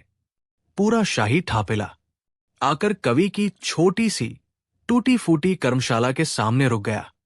इतनी शान शौकत और इतनी सादगी एक साथ खड़ी थी, एक विरोधाभास जो कुछ जीवन जैसा था। महाराज विक्रम रथ से उतरे। उनकी उम्र उन पर हावी थी, पर उनकी चाल में अब भी राजसीपन था। उनकी नजरें कर्मशाला के अंधेरे दरवाजे पर टिकी थी। सारे सैनिक, मंत्री सब चुप थे। हवा भी जैसे थम गई थी। पूरा गांव अपनी सांसें रोके हुए था। कवि जो अंदर अपने करघे पर बैठा था, उसे सब सुनाई दे रहा था। शंख की आवाज, घोड़ों की हिनहिनाहट, लोगों की दबीदबी सिसकियां। उसका हाथ एक पल के लिए रुका। उसने आंखें बंद की, एक गहरी सांस ली। उसने अपने अंदर उस स्थिर केंद्र को महसूस किया जिसके बारे में लीला ने कहा था। और फिर वो उठा और धीरे धीरे दरवाजे की ओर चला। कहानी अभी खत्म नहीं हुई है। जब एक सम्राट जो सब कुछ पाकर भी खाली है, एक ऐसे पचीर से मिलेगा जिसके पास कुछ न होकर भी सब कुछ है, तो क्या होगा? आगे क्या है? एक जीवन की पूरी शक्ति एक क्षण की सच्चाई के दरवाजे पर खड़ी है। जब दुनिया आत्मा से मिलने आती है, तो कौन झुकता है? क्या सत्ता झुकती है या शांति? ये दो लोगों का मिलन नहीं था, ये दो दुनियाओं का टकराव था। एक दुनिया जिसे नापजोक कर, जीत कर बनाया गया था, और दूसरी दुनिया जिसे महसूस कर, जी कर पाया गया था। महाराज विक्रम ने अपने जीवन में हजारों लोगों को देखा था। उनकी आंखों ने चापलूसों की मक्कारी, दुश्मनों की नधरत और दरबारियों का डर सब पढ़ा था। लेकिन आज वो एक ऐसी किताब के सामने खड़े थे जिसके पन्ने कोरे थे। कवि की आंखों में कुछ नहीं था, न सम्मान, न तिरस्कार, न भय, न चुनौती, बस एक गहरी शांत झील। और उस झील में महाराज को पहली बार अपना खुद का अक्स साफ साफ दिखाई दिया। एक थका हुआ, डरा हुआ, बूढ़ा होता हुआ आदमी। राजा के होंठ हिले पर शब्द नहीं निकले। जिस सम्राट के एक इशारे पर सल्तनतें कांप जाती थी, वो आज निशब्द था। उसके सलाहकार मंत्री ज्ञानदेव ने इस चुप्पी को तोड़ा। मंत्री ज्ञानदेव आगे बढ़ते हुए आवाज में बनावटी रौब बुनकर, तुम्हारी जुर्रत कैसे हुई महाराज के सामने इस तरह खड़े रहने की? झुको, प्रणाम करो। कवि की नजरें मंत्री पर नहीं गई। वो अब भी महाराज को ही देख रहे थे। उन्होंने बहुत धीरे से, सहजता से कहा, कवि, सच्चाई किसी के सामने नहीं झुकती मंत्री जी। वो तो बस होती है, जैसे सूरज होता है, जैसे हवा होती है। हम उसे बस देख सकते हैं, महसूस कर सकते हैं। ये जवाब इतना सीधा, इतना सरल था कि मंत्री के पास कोई उत्तर नहीं था। महाराज विक्रम ने अपने हाथ से मंत्री को चुप रहने का इशारा किया। उन्होंने एक कदम आगे बढ़ाया। उनकी शाही जूतियां कर्मशाला की धूल भरी जमीन पर पड़ी। महाराज विक्रम, उनकी आवाज में अब रौब नहीं, एक गहरी कांपती हुई प्यास थी। मैंने सुना है तुम्हारे पास सूर्य वस्त्र है। कवि, बिना किसी भाव के, नहीं महाराज, मेरे पास ऐसा कुछ नहीं है जिसे कोई दूसरा ले सके। महाराज विक्रम, मेरे सैनिकों ने कहा तुम उसे सत्य वस्त्र कहते हो। कवि, उसे कुछ भी कह लीजिए महाराज, नाम तो बस एक उंगली है जो चांद की ओर इशारा करती है। ज्यादातर लोग उंगली को ही देखते रह जाते हैं। महाराज की बेचैनी बढ़ रही थी। वो यहां पहेलियां सुनने नहीं आए थे, वो एक समाधान खोजने आए थे। मृत्यु के भय का, अपने खालीपन का। मुझे वो वस्त्र देखना है, उन्होंने आदेश दिया। कवि थोड़ा सा किनारे हट गया दरवाजे से। ये एक निमंत्रण था। महल यहां है महाराज, अंदर आइए। मंत्री ज्ञानदेव ने तुरंत विरोध किया। नहीं महाराज, ये एक गंदी अंधेरी झोपड़ी है, ये आपके कदम रखने लायक नहीं। हम इसे बाहर लाने का आदेश देते हैं। कवि मुस्कुराया, एक बहुत हल्की सी मुस्कान। जो चीज रोशनी में बुनी गई हो, उसे अंधेरे में देखने का डर कैसा? महाराज विक्रम ने एक लंबा गहरा निर्णय लिया। उन्होंने अपनी कीमती जड़ाऊ शॉल उतारी और मंत्री को पकड़ा दी। उन्होंने अपनी शानदार जूतियां भी उतार दी और फिर एक साधारण इंसान की तरह नंगे पैर वो उस अंधेरी कर्मशाला के अंदर चले गए। महाराज की आंखों को अंधेरे में ढलने में वक्त लगा। पहले तो उन्हें सिर्फ तरीबी दिखी, मिट्टी की दीवारें, बिखरे हुए धागे, एक कोने में रखा पानी का घड़ा। ये उनके अस्तबल से भी ज्यादा साधारण जगह थी। उन्हें लगा उन्होंने यहां आकर गलती कर दी। महाराज विक्रम अधीरता से, कहा है वो वस्त्र कहा है? कवि ने कुछ कहा नहीं। वो बस अपने करघे के पास गया और उसके सामने जमीन पर बैठ गया। उसने अपनी आंखें बंद कर ली। कमरे में सिर्फ महाराज की भारी सांसों और बाहर से आती गांव की दबीदबी आवाजों के सिवा कोई शोर नहीं था। एक पल बीता, 2 पल बीते। महाराज का धैर्य जवाब देने लगा। ये क्या मजाक है बुनकर, मेरा समय कीमती है। तभी कवि ने अपनी आंखें खोली और बहुत शांति से कहा, कवि, महाराज, क्या आप इस कमरे में मौजूद शोर को सुन सकते हैं? महाराज ने चिढ़कर कहा, कैसा शोर? यहां तो खामोशी है। कवि, नहीं महाराज, ध्यान से सुनिए। आपके अपने विचारों का शोर, आपके दिल की धड़कनों का शोर, आपके आने वाले कल का डर और बीते हुए कल के अफसोस का शोर। इस शोर में आप उस मौन को कैसे सुनेंगे जिसमें सत्य बुना जाता है? महाराज निस्तब्ध रह गए। आज तक किसी ने उनसे इस तरह बात नहीं की थी। उन्हें लगा जैसे कवि ने उनके अंदर झांक लिया हो, उनकी आत्मा के सबसे गुप्त तहखाने में। उन्होंने अनजाने में ही अपनी सांस पर ध्यान देने की कोशिश की और उन्हें एहसास हुआ कि वो कितनी तेजी से चल रही थी। कवि ने अपनी उंगलियों से करघे पर लगे वस्त्र को छुआ। कवि, ये है वो वस्त्र। महाराज ने देखा, वही साधारण मटमैला कपड़ा। उसमें कोई कलाकारी नहीं थी, कोई चमक नहीं थी। उनका मन विद्रोह कर उठा। ये, इसके लिए मैं इतनी दूर आया? ये तो एक भिखारी का कबन भी नहीं बन सकता। कवि, आपकी आंखें सोना देखने की आदी है। महाराज, वो मिट्टी की खूबसूरती को कैसे पहचानेंगी? आपकी त्वचा रेशम को महसूस करने की आदी है। वो सूत की सच्चाई को कैसे छुएगी? इसे आंखों से मत देखिए, इसे अपने हाथ से छूकर देखिए। महाराज हिचकिचाए, पर उनकी आत्मा की प्यास उनके अहंकार से ज्यादा गहरी थी। उन्होंने धीरे धीरे अपना हाथ आगे बढ़ाया, एक ऐसा हाथ जिसने तलवारें उठाई थी, संधियों पर हस्ताक्षर किए थे, सोने के सिक्के गिने थे। आज वो हाथ एक साधारण से कपड़े को छूने जा रहा था। जैसे ही महाराज की उंगलियों ने उस सत्य वस्त्र को छुआ, उन्हें कोई जादुई रोशनी नहीं दिखी, उन्हें अपना पूरा जीवन दिख गया। उन्हें दिखा वो छोटा सा लड़का जो अपने पिता से कहता है, जब मैं राजा बनूंगा तब मैं हमेशा खुश रहूंगा। उन्हें दिखा वो नौजवान राजकुमार जो अपनी पहली लड़ाई पर जा रहा है और सोच रहा है, जब मैं ये युद्ध जीत लूंगा तब मुझे सम्मान मिलेगा। उन्हें दिखा वो सम्राट जो एक के बाद एक राज्य जीत रहा है और हर बार सोच रहा है, बस ये आखिरी राज्य, तब मुझे शांति मिलेगी।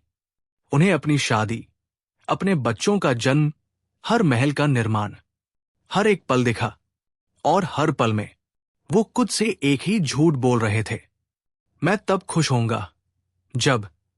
वो कपड़ा कोई कपड़ा नहीं था, वो एक आईना था, एक ऐसा आईना जो बाहर का नहीं, अंदर का चेहरा दिखाता था। और उस आईने में महाराज ने अपने जीवन की व्यर्थता को देखा। उन्होंने देखा कि उन्होंने अपना पूरा जीवन एक ऐसी फिनिश लाइन की ओर भागते हुए बिता दिया जो हर बार आगे खिसक जाती थी। उन्होंने अपना आज अनगिनत कल की वेदी पर कुर्बान कर दिया था। उनका शरीर कांपने लगा। उनकी आंखों से, जो दशकों से नहीं रोई थी, आंसुओं की धारा बह निकली। वो एक राजा की तरह नहीं, एक थकेहारे मासूम बच्चे की तरह रो रहे थे। उनके सारे मुकुट, सारे सिंहासन, सारी जीतें उस एक पल में धूल बन गई। वो अपने घुटनों पर गिर पड़े। उनका हाथ अब भी उस वस्त्र पर था। कर्मशाला के बाहर मंत्री और सैनिक ये देखकर स्तब्ध थे। गांव वाले जो दूर से देख रहे थे, उनकी आंखों में डर की जगह अब हैरानी थी। लीला जो अपनी कुम्हारशाला के दरवाजे पर खड़ी थी, उसकी आंखों में करुणा थी। वो जानती थी, वो समझ रही थी, जब आत्मा का बांध टूटता है तो आंसू नदी बनकर बहते हैं, और वो आंसू सिर्फ दुख के नहीं होते, वो शुद्धि के होते हैं।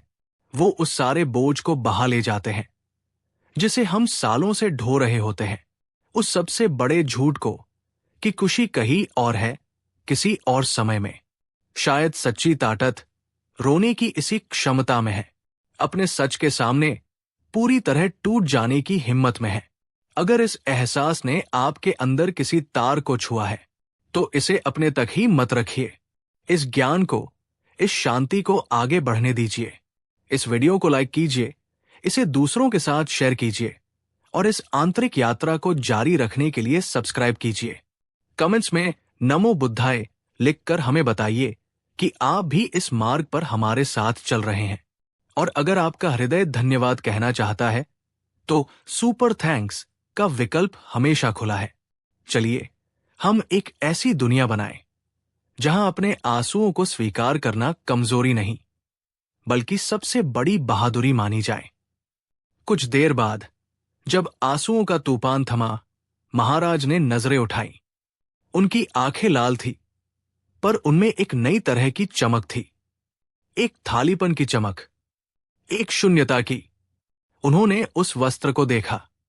अब वो उन्हें मटमैला नहीं लग रहा था। उन्हें उसमें सुबह की पहली किरण का रंग दिखा, बारिश के बाद की गीली मिट्टी का रंग दिखा, एक मां की आंखों की शांति का रंग दिखा। वो खूबसूरत था, एक ऐसी खूबसूरती जो दिल में उतरती थी। महाराज विक्रम टूटी हुई आवाज में, ये वस्त्र मुझे दे दो बुनकर, मैं तुम्हें अपना आधा राज्य दे दूंगा। कवि ने धीरे से अपना हाथ हटा लिया। कवि, महाराज, क्या एक प्यासा आदमी दूसरे प्यासे आदमी को नदी बेच सकता है? ये वस्त्र मेरा नहीं है, ये सत्य का है, और सत्य को खरीदा या बेचा नहीं जा सकता, उसे सिर्फ जिया जा सकता है। तो मैं क्या करूं? महाराज की आवाज में एक बच्चे जैसी बेबसी थी। मैं इस खालीपन का क्या करूं? मैं शोर को कैसे शांत करूं? कवि अपने करघे से उठा। वो कर्मशाला के एक कोने में गया और वहां से एक चीज उठाकर लाया। वो वही पुराना लकड़ी का भिक्षा पात्र था जो उसे उस वृद्ध भिक्षु ने दिया था। वो पात्र अब भी खाली था। कवि ने वो पात्र महाराज के फैले हुए कांपते हुए हाथों में रख दिया। कवि, आपका राज्य बहुत बड़ा है महाराज। आपकी जिम्मेदारियां बहुत है। आप सब कुछ छोड़कर मेरी तरह बुनकर नहीं बन सकते और आपको बनना भी नहीं चाहिए। लेकिन आप अपने महल में रहते हुए भी एक भिक्षु की तरह जी सकते हैं। महाराज ने उस थाली पात्र को देखा। इसका मैं क्या करूंगा? कवि, इसे हमेशा अपने साथ रखिए।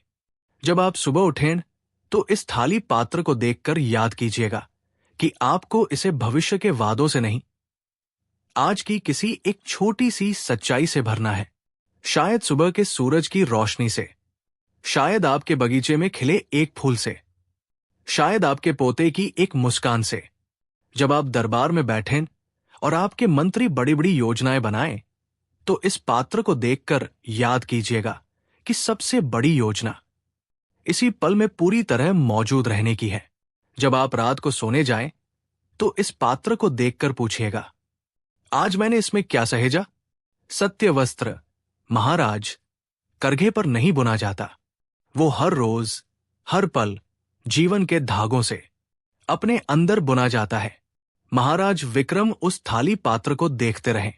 उन्हें लगा जैसे कवि ने उन्हें कोई खजाना नहीं, खजाने का नक्शा दे दिया हो। एक ऐसा नक्शा जो बाहर नहीं, भीतर की ओर जाता था। वो उठे। उनकी कमर अब उतनी झुकी हुई नहीं थी। उनके कदमों में एक नया ठहराव था। वो मुड़े और कर्मशाला से बाहर निकले। मंत्री ज्ञानदेव उनकी ओर लपके। महाराज, आप ठीक तो हैं? उस धूर्त ने आप पर कोई जादू तो नहीं कर दिया? महाराज ने मंत्री की ओर देखा और मुस्कुराए। एक असली गहरी मुस्कान। हां ज्ञानदेव, उसने मुझ पर जादू कर दिया है। उसने मेरा सबसे बड़ा बोझ मुझसे छीन लिया है। वो अपने रथ की ओर बढ़े। उन्होंने मुड़कर एक आखिरी बार कवि को देखा जो दरवाजे पर खड़ा था। उनकी आंखों ने मौन में ही धन्यवाद दिया। शाही ठापिला वापस मुड़ने लगा, लेकिन अब उसकी चाल में वो पुरानी हनक नहीं थी। एक शांति थी। गांव वाले अब भी सहमे हुए थे, पर उनके मन में एक नया बीज पड़ चुका था। एक सवाल का बीज कि असली शक्ति क्या है, सोने के रथ में या एक थाली लकड़ी के पात्र में? कवि वापस अपने करघे के पास गया। लीला ने उसके कंधे पर हाथ रखा। अब क्या? उसने धीरे से पूछा। कवि ने करघे पर लगे वस्त्र को छुआ। अब बुनाई जारी रहेगी। कवि, आपकी आंखें सोना देखने की आदी है। महाराज, वो मिट्टी की खूबसूरती को कैसे पहचानेंगी? आपकी त्वचा रेशम को महसूस करने की आदी है। वो सूत की सच्चाई को कैसे छुएगी? इसे आंखों से मत देखिए, इसे अपने हाथ से छूकर देखिए। महाराज हिचकिचाए, पर उनकी आत्मा की प्यास उनके अहंकार से ज्यादा गहरी थी। उन्होंने धीरे धीरे अपना हाथ आगे बढ़ाया। एक ऐसा हाथ जिसने तलवारें उठाई थी, संधियों पर हस्ताक्षर किए थे, सोने के सिक्के गिने थे। आज वो हाथ एक साधारण से कपड़े को छूने जा रहा था। जैसे ही महाराज की उंगलियों ने उस सत्य वस्त्र को छुआ, उन्हें कोई जादुई रोशनी नहीं दिखी। उन्हें अपना पूरा जीवन दिख गया। उन्हें दिखा वो छोटा सा लड़का जो अपने पिता से कहता है, जब मैं राजा बनूंगा तब मैं हमेशा खुश रहूंगा। उन्हें दिखा वो नौजवान राजकुमार जो अपनी पहली लड़ाई पर जा रहा है और सोच रहा है, जब मैं ये युद्ध जीत लूंगा तब मुझे सम्मान मिलेगा। उन्हें दिखा वो सम्राट जो एक के बाद एक राज्य जीत रहा है और हर बार सोच रहा है, बस ये आखिरी राज्य, तब मुझे शांति मिलेगी। उन्हें अपनी शादी, अपने बच्चों का जन्म, हर महल का निर्माण, हर एक पल दिखा और हर पल में वो खुद से एक ही झूठ बोल रहे थे, मैं तब खुश होऊंगा जब। वो कपड़ा कोई कपड़ा नहीं था, वो एक आईना था। एक ऐसा आईना जो बाहर का नहीं, अंदर का चेहरा दिखाता था। और उस आईने में महाराज ने अपने जीवन की व्यर्थता को देखा। उन्होंने देखा कि उन्होंने अपना पूरा जीवन एक ऐसी फिनिश लाइन की ओर भागते हुए बिता दिया जो हर बार आगे खिसक जाती थी। उन्होंने अपना आज अनगिनत कल की वेदी पर कुर्बान कर दिया था। उनका शरीर कांपने लगा। उनकी आंखों से, जो दशकों से नहीं रोई थी, आंसुओं की धारा बह निकली। वो एक राजा की तरह नहीं, एक थकेहारे मासूम बच्चे की तरह रो रहे थे। उनके सारे मुकुट, सारे सिंहासन, सारी जीतें उस एक पल में धूल बन गई। वो अपने घुटनों पर गिर पड़े। उनका हाथ अब भी उस वस्त्र पर था। कर्मशाला के बाहर मंत्री और सैनिक ये देखकर स्तब्ध थे। गांव वाले जो दूर से देख रहे थे, उनकी आंखों में डर की जगह अब हैरानी थी। लीला जो अपनी कुम्हारशाला के दरवाजे पर खड़ी थी, उसकी आंखों में करुणा थी। वो जानती थी, वो समझ रही थी, जब आत्मा का बांध टूटता है तो आंसू नदी बनकर बहते हैं। और वो आंसू सिर्फ दुख के नहीं होते, वो शुद्धि के होते हैं। वो उस सारे बोझ को बहा ले जाते हैं जिसे हम सालों से ढो रहे होते हैं। उस सबसे बड़े झूठ को कि खुशी कहीं और है, किसी और समय में। शायद सच्ची ताकत रोने की इसी क्षमता में है, अपने सच के सामने पूरी तरह टूट जाने की हिम्मत में है। अगर इस एहसास ने आपके अंदर किसी तार को छुआ है तो इसे अपने तक ही मत रखिए। इस ज्ञान को, इस शांति को आगे बढ़ने दीजिए। इस वीडियो को लाइक कीजिए, इसे दूसरों के साथ शेयर कीजिए और इस आंतरिक यात्रा को जारी रखने के लिए सब्सक्राइब कीजिए। कमेंट्स में नमो बुद्धाय लिखकर हमें बताइए कि आप भी इस मार्ग पर हमारे साथ चल रहे हैं। और अगर आपका हृदय धन्यवाद कहना चाहता है तो सुपर थैंक्स का विकल्प हमेशा खुला है। चलिए हम एक ऐसी दुनिया बनाएं जहां अपने आंसुओं को स्वीकार करना कमजोरी नहीं, बल्कि सबसे बड़ी बहादुरी मानी जाए। कुछ देर बाद जब आंसुओं का तूफान थमा, महाराज ने नजरें उठाईं। उनकी आंखें लाल थी, पर उनमें एक नई तरह की चमक थी, एक थालीपन की चमक, एक शून्यता की। उन्होंने उस वस्त्र को देखा। अब वो उन्हें मटमैला नहीं लग रहा था। उन्हें उसमें सुबह की पहली किरण का रंग दिखा, बारिश के बाद की गीली मिट्टी का रंग दिखा, एक मां की आंखों की शांति का रंग दिखा। वो खूबसूरत था, एक ऐसी खूबसूरती जो दिल में उतरती थी। महाराज विक्रम टूटी हुई आवाज में, ये वस्त्र मुझे दे दो बुनकर, मैं तुम्हें अपना आधा राज्य दे दूंगा। कवि ने धीरे से अपना हाथ हटा लिया। कवि, महाराज, क्या एक प्यासा आदमी दूसरे प्यासे आदमी को नदी बेच सकता है? ये वस्त्र मेरा नहीं है, ये सत्य का है, और सत्य को खरीदा या बेचा नहीं जा सकता, उसे सिर्फ जिया जा सकता है। तो मैं क्या करूं? महाराज की आवाज में एक बच्चे जैसी बेबसी थी। मैं इस खालीपन का क्या करूं? मैं शोर को कैसे शांत करूं? कवि अपने करघे से उठा।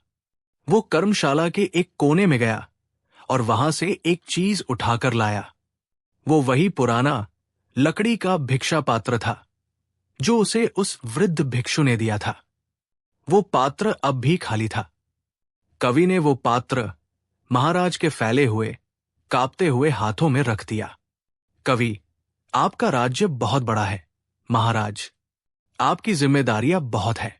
आप सब कुछ छोड़कर मेरी तरह बुनकर नहीं बन सकते, और आपको बनना भी नहीं चाहिए। लेकिन आप अपने महल में रहते हुए भी एक भिक्षु की तरह जी सकते हैं। महाराज ने उस थाली पात्र को देखा। इसका मैं क्या करूंगा? कवि, इसे हमेशा अपने साथ रखिए। जब आप सुबह उठें तो इस थाली पात्र को देखकर याद कीजिएगा कि आपको इसे भविष्य के वादों से नहीं, आज की किसी एक छोटी सी सच्चाई से भरना है। शायद सुबह के सूरज की रोशनी से, शायद आपके बगीचे में खिले एक फूल से, शायद आपके पोते की एक मुस्कान से। जब आप दरबार में बैठें और आपके मंत्री बड़ी बड़ी योजनाएं बनाएं, तो इस पात्र को देखकर याद कीजिएगा कि सबसे बड़ी योजना इसी पल में पूरी तरह मौजूद रहने की है। जब आप रात को सोने जाएं, तो इस पात्र को देखकर पूछिएगा, आज मैंने इसमें क्या सहेजा? सत्य वस्त्र महाराज करघे पर नहीं बुना जाता, वो हर रोज हर पल जीवन के धागों से अपने अंदर बुना जाता है। महाराज विक्रम उस थाली पात्र को देखते रहे। उन्हें लगा जैसे कवि ने उन्हें कोई खजाना नहीं, खजाने का नक्शा दे दिया हो। एक ऐसा नक्शा जो बाहर नहीं, भीतर की ओर जाता था। वो उठे। उनकी कमर अब उतनी झुकी हुई नहीं थी। उनके कदमों में एक नया ठहराव था। वो मुड़े और कर्मशाला से बाहर निकले। मंत्री ज्ञानदेव उनकी ओर लपके। महाराज, आप ठीक तो हैं? उस धूर्त ने आप पर कोई जादू तो नहीं कर दिया? महाराज ने मंत्री की ओर देखा और मुस्कुराए। एक असली गहरी मुस्कान। हां ज्ञानदेव, उसने मुझ पर जादू कर दिया है। उसने मेरा सबसे बड़ा बोझ मुझसे छीन लिया है। वो अपने रथ की ओर बढ़े। उन्होंने मुड़कर एक आखिरी बार कवि को देखा, जो दरवाजे पर खड़ा था। उनकी आंखों ने मौन में ही धन्यवाद दिया। शाही ठापिला वापस मुड़ने लगा, लेकिन अब उसकी चाल में वो पुरानी हनक नहीं थी। एक शांति थी। गांव वाले अब भी सहमे हुए थे, पर उनके मन में एक नया बीज पड़ चुका था। एक सवाल का बीज कि असली शक्ति क्या है, सोने के रथ में या एक थाली लकड़ी के पात्र में? कवि वापस अपने करघे के पास गया। लीला ने उसके कंधे पर हाथ रखा। अब क्या? उसने धीरे से पूछा। कवि ने करघे पर लगे वस्त्र को छुआ। अब बुनाई जारी रहेगी, लेकिन अब सवाल कवि का नहीं था। सवाल उस सम्राट का था, जो अपने साथ एक थाली पात्र और एक भरी हुई आत्मा लेकर लौट रहा था। क्या वो अपने शोर भरे महल में इस मौन को जिंदा रख पाएगा? क्या एक राजा सच में भिक्षु बन पाएगा? और उस सत्य वस्त्र का क्या होगा, जो अभी भी करघे पर अधूरा है? कहानी अभी तत्म नहीं हुई है। आगे क्या है? क्या महाराज का बदलना पूरे राज्य को बदल देगा, या दुनिया की खींचतान उन्हें वापस पुराने रास्ते पर ले आएगी? जब सत्य का एक बीज हृदय में पड़ जाता है तो क्या होता है? क्या वो एक कोलाहल भरे जंगल में भी पनप सकता है? एक राजा जो अपनी परछाई से मिला था, अब वापस अपनी दुनिया में लौट रहा था। राजधानी का शोर गांव के मौन से कितना अलग था। यहां हर चेहरा एक मुखौटा पहने हुए था। हर आवाज में एक हिसाब किताब था। महाराज विक्रम अपने महल में लौटे, पर वो अब उस महल के नहीं थे। उन्होंने अपने हाथ में वो लकड़ी का पात्र ऐसे थाम रखा था, जैसे कोई अपनी धड़कनों को थामे हुए हो। उनके मंत्री ज्ञानदेव ने उन्हें घेर लिया। महाराज, पड़ोसी राज्य विजयनगर का दुस्साहस बढ़ता जा रहा है। उन्होंने हमारी सीमा पर एक चौकी बना ली है। हमें तुरंत सेना भेजनी चाहिए। एक और दरबारी बोला, महाराज, खजाना कम हो रहा है, हमें किसानों पर कर बढ़ाना होगा।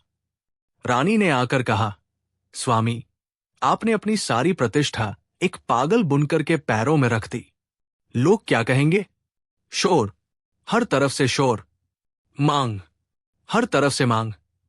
वही दुनिया जो उन्हें हमेशा अपनी लगती थी, आज एक बाजार जैसी लग रही थी।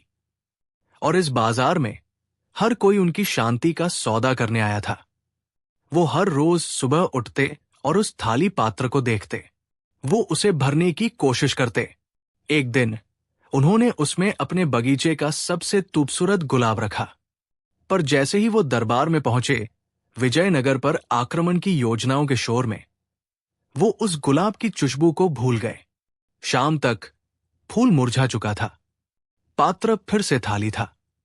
एक दिन उन्होंने उसमें अपने पोते की खिलखिलाती हंसी को भरने की कोशिश की, पर जैसे ही कर वसूलने के क्रूर आंकड़े उनके सामने आए, वो हंसी एक दूर की गूंज बनकर रह गई। पात्र फिर से थाली था। उन्होंने पाया कि सत्य को पाना एक बात है और उसे हर पल जीना बिल्कुल दूसरी। जीवन का बाजार हमारी शांति को बहुत जल्दी नीलाम कर देता है। महाराज निराश होने लगे। उन्हें लगा कवि की दुनिया अलग थी, उनकी दुनिया अलग है। शायद शांति राजाओं के लिए बनी ही नहीं है। शायद उन्हें वापस वही पुराना, क्रूर और सफल राजा बनना होगा। एक रात वो अपने कक्ष में सो नहीं पा रहे थे। विजयनगर पर आक्रमण करने का दबाव बढ़ता जा रहा था। उनके सेनापति युद्ध के लिए उतावले थे। उन्हें लग रहा था कि उनकी नई शांति उनकी कमजोरी बनती जा रही है। उन्होंने गुस्से में उस लकड़ी के पात्र को उठाया और उसे दूर फेंक देने के लिए हाथ बढ़ाया। जैसे ही वो उसे फेंकने वाले थे, उनकी नजर पात्र के अंदर पड़ी। चांद की रोशनी खिड़की से आकर उस थाली पात्र में भर गई थी और वो चांदी की तरह चमक रहा था, बिल्कुल वैसा ही जैसा कवि ने अपनी कहानी में बताया था। उन्हें कवि के शब्द याद आए, ये पात्र थाली होकर भी अब तक का सबसे भरा हुआ पात्र है। और उस पल में महाराज को एक गहरा बोध हुआ। वो पात्र को भरने की जो कोशिश कर रहे थे, वो भी तो एक तब ही था। मैं तब शांत होऊंगा जब इस पात्र को भर लूंगा। वो फिर से भविष्य में जी रहे थे। वो फिर से एक लक्ष्य के पीछे भाग रहे थे। सच्चाई पात्र को भरने में नहीं थी, सच्चाई पात्र के थालीपन को स्वीकार करने में थी। उस थालीपन में ही तो चांदनी भर सकती थी, उस थालीपन में ही तो मौन उतर सकता था। शांति कुछ पाने का नाम नहीं है, शांति सब कुछ हो जाने देने का नाम है। Visuals, a new light in the Kings eyes, not of frantic trying but of gentle allowing. The next morning he calls his council dot. अगली सुबह महाराज विक्रम अपने दरबार में आए। उनके हाथ में वो ठाली लकड़ी का पात्र था। उनके चेहरे पर एक ऐसी शांति थी जो उनके सेनापतियों की तलवारों से ज्यादा तेज थी। महाराज, ज्ञानदेव ने कहा, सेना तैयार है, बस आपके आदेश की प्रतीक्षा है। हम विजयनगर को धूल में मिला देंगे। महाराज ने सबकी ओर देखा। हम विजयनगर पर आक्रमण नहीं करेंगे। पूरे दरबार में सन्नाटा छा गया। एक सेनापति ने कहा, लेकिन महाराज, ये तो कायरता कहलाएगी। इतिहास हमें क्या कहेगा? महाराज मुस्कुराए। इतिहास वो लिखते हैं जो भविष्य की चिंता करते हैं। हम आज को जिएंगे। हम विजयनगर सेना नहीं भेजेंगे, हम एक तोहफा भेजेंगे। उन्होंने अपने मुख्य शिल्पकार को बुलाया। तुम सो बैलगाड़ियां तैयार करो, उनमें इस राज्य के सबसे बेहतरीन अनाज, वस्त्र और औषधियां भरो, और उन सब के साथ एक छाली लकड़ी का पात्र भेजना, और उस पात्र के साथ एक संदेश भेजना। ज्ञानदेव ने पूछा, क्या संदेश महाराज? महाराज ने आंखें बंद की और बोले, संदेश में लिखना, आपके राज्य ने हमारी सीमा पर एक चौकी बनाई है। शायद आपको किसी चीज की जरूरत है या किसी बात का डर है। एक राजा का धर्म डर पैदा करना नहीं, डर को मिटाना है। ये उपहार हमारी मित्रता का प्रतीक है। हम युद्ध से थक चुके हैं, हम शांति चाहते हैं। जहां तक इस थाली पात्र का सवाल है, ये हमारा सबसे कीमती खजाना है। ये हमें याद दिलाता है कि सबसे बड़ा राज्य वो नहीं जिसके गोदाम भरे हों, बल्कि वो है जिसका हृदय ठाली और खुला हो, प्रेम और शांति को ग्रहण करने के लिए। दरबार में जैसे भूचाल आ गया। ये पागलपन था, ये आत्मसमर्पण था, पर महाराज के चेहरे पर इतना निश्चय था कि किसी की कुछ और कहने की हिम्मत नहीं हुई। करुणा सबसे शक्तिशाली हथियार है, क्योंकि ये दुश्मन को मारती नहीं, दुश्मन के अंदर की दुश्मनी को मार देती है। जब विजयनगर के राजा ने ये अनोखा तोहफा और संदेश देखा तो वो हैरान रह गया। उसे आक्रमण की उम्मीद थी, युद्ध की तैयारी थी, पर इस अप्रत्याशित शांति ने उसे निहत्था कर दिया। उसे अपने ही लालच और डर पर शर्म आई। उसने न सिर्फ सीमा से अपनी चौकी हटाई, बल्कि जवाब में अपने सबसे कुशल कारीगरों को महाराज विक्रम के लिए दोस्ती के तोहफे बनाने का आदेश दिया। एक युद्ध जो हजारों जाने ले सकता था, एक थाली पात्र ने शुरू होने से पहले ही समाप्त कर दिया। महाराज विक्रम ने अपने राज्य को नहीं, अपने डर को जीता था। और ये जीत उनकी सारी पुरानी जीतों से कहीं ज्यादा बड़ी थी। कवि ने अपना सत्य वस्त्र कभी पूरा नहीं किया, क्योंकि वो जान गया था कि सत्य कोई मंजिल नहीं, एक अंतहीन यात्रा है। और महाराज विक्रम एक राजा रहते हुए भिक्षु बन गए थे। उन्होंने सिंहासन को नहीं, अपने अहंकार को त्यागा था। उन्होंने दुनिया को नहीं, दुनिया को देखने के अपने नजरिए को बदला था। और इस तरह दो अलग अलग कोनों में दो आत्माओं ने एक ही सच को पा लिया था कि दुनिया का सबसे बड़ा झूठ है मैं तब खुश होऊंगा, और दुनिया का सबसे बड़ा सच है मैं यही अभी शांत हूं। कहानी यहां खत्म होती है, पर शायद जो सवाल इसने उठाए हैं वो अब भी आपके अंदर गूंज रहे हैं। क्या आपने कभी ऐसा कुछ महसूस किया है? अगर आप उनकी जगह होते तो आपने क्या किया होता? अगर इसने आपके दिल के किसी कोने को भी छुआ है तो इस वीडियो को लाइक जरूर करें और इसे किसी ऐसे के साथ शेयर करें जिसे इसकी जरूरत हो। कमेंट्स में नमो बुद्धाय लिखें, यह दिखाने के लिए कि आप इस मार्ग पर हमारे साथ चल रहे हैं। और अगर आपका हृदय इस प्रयास का समर्थन करता है तो आपका सुपर थैंक्स शब्दों से कहीं ज्यादा मायने रखता है। अगली कहानी आपको और भी गहराइयों में ले जाएगी। जुड़े रहें बुद्धा ब्लेसिंग इंस्पायर के साथ। मिलते हैं अब अगली यात्रा में, जब तक के लिए नमो बुद्धाया।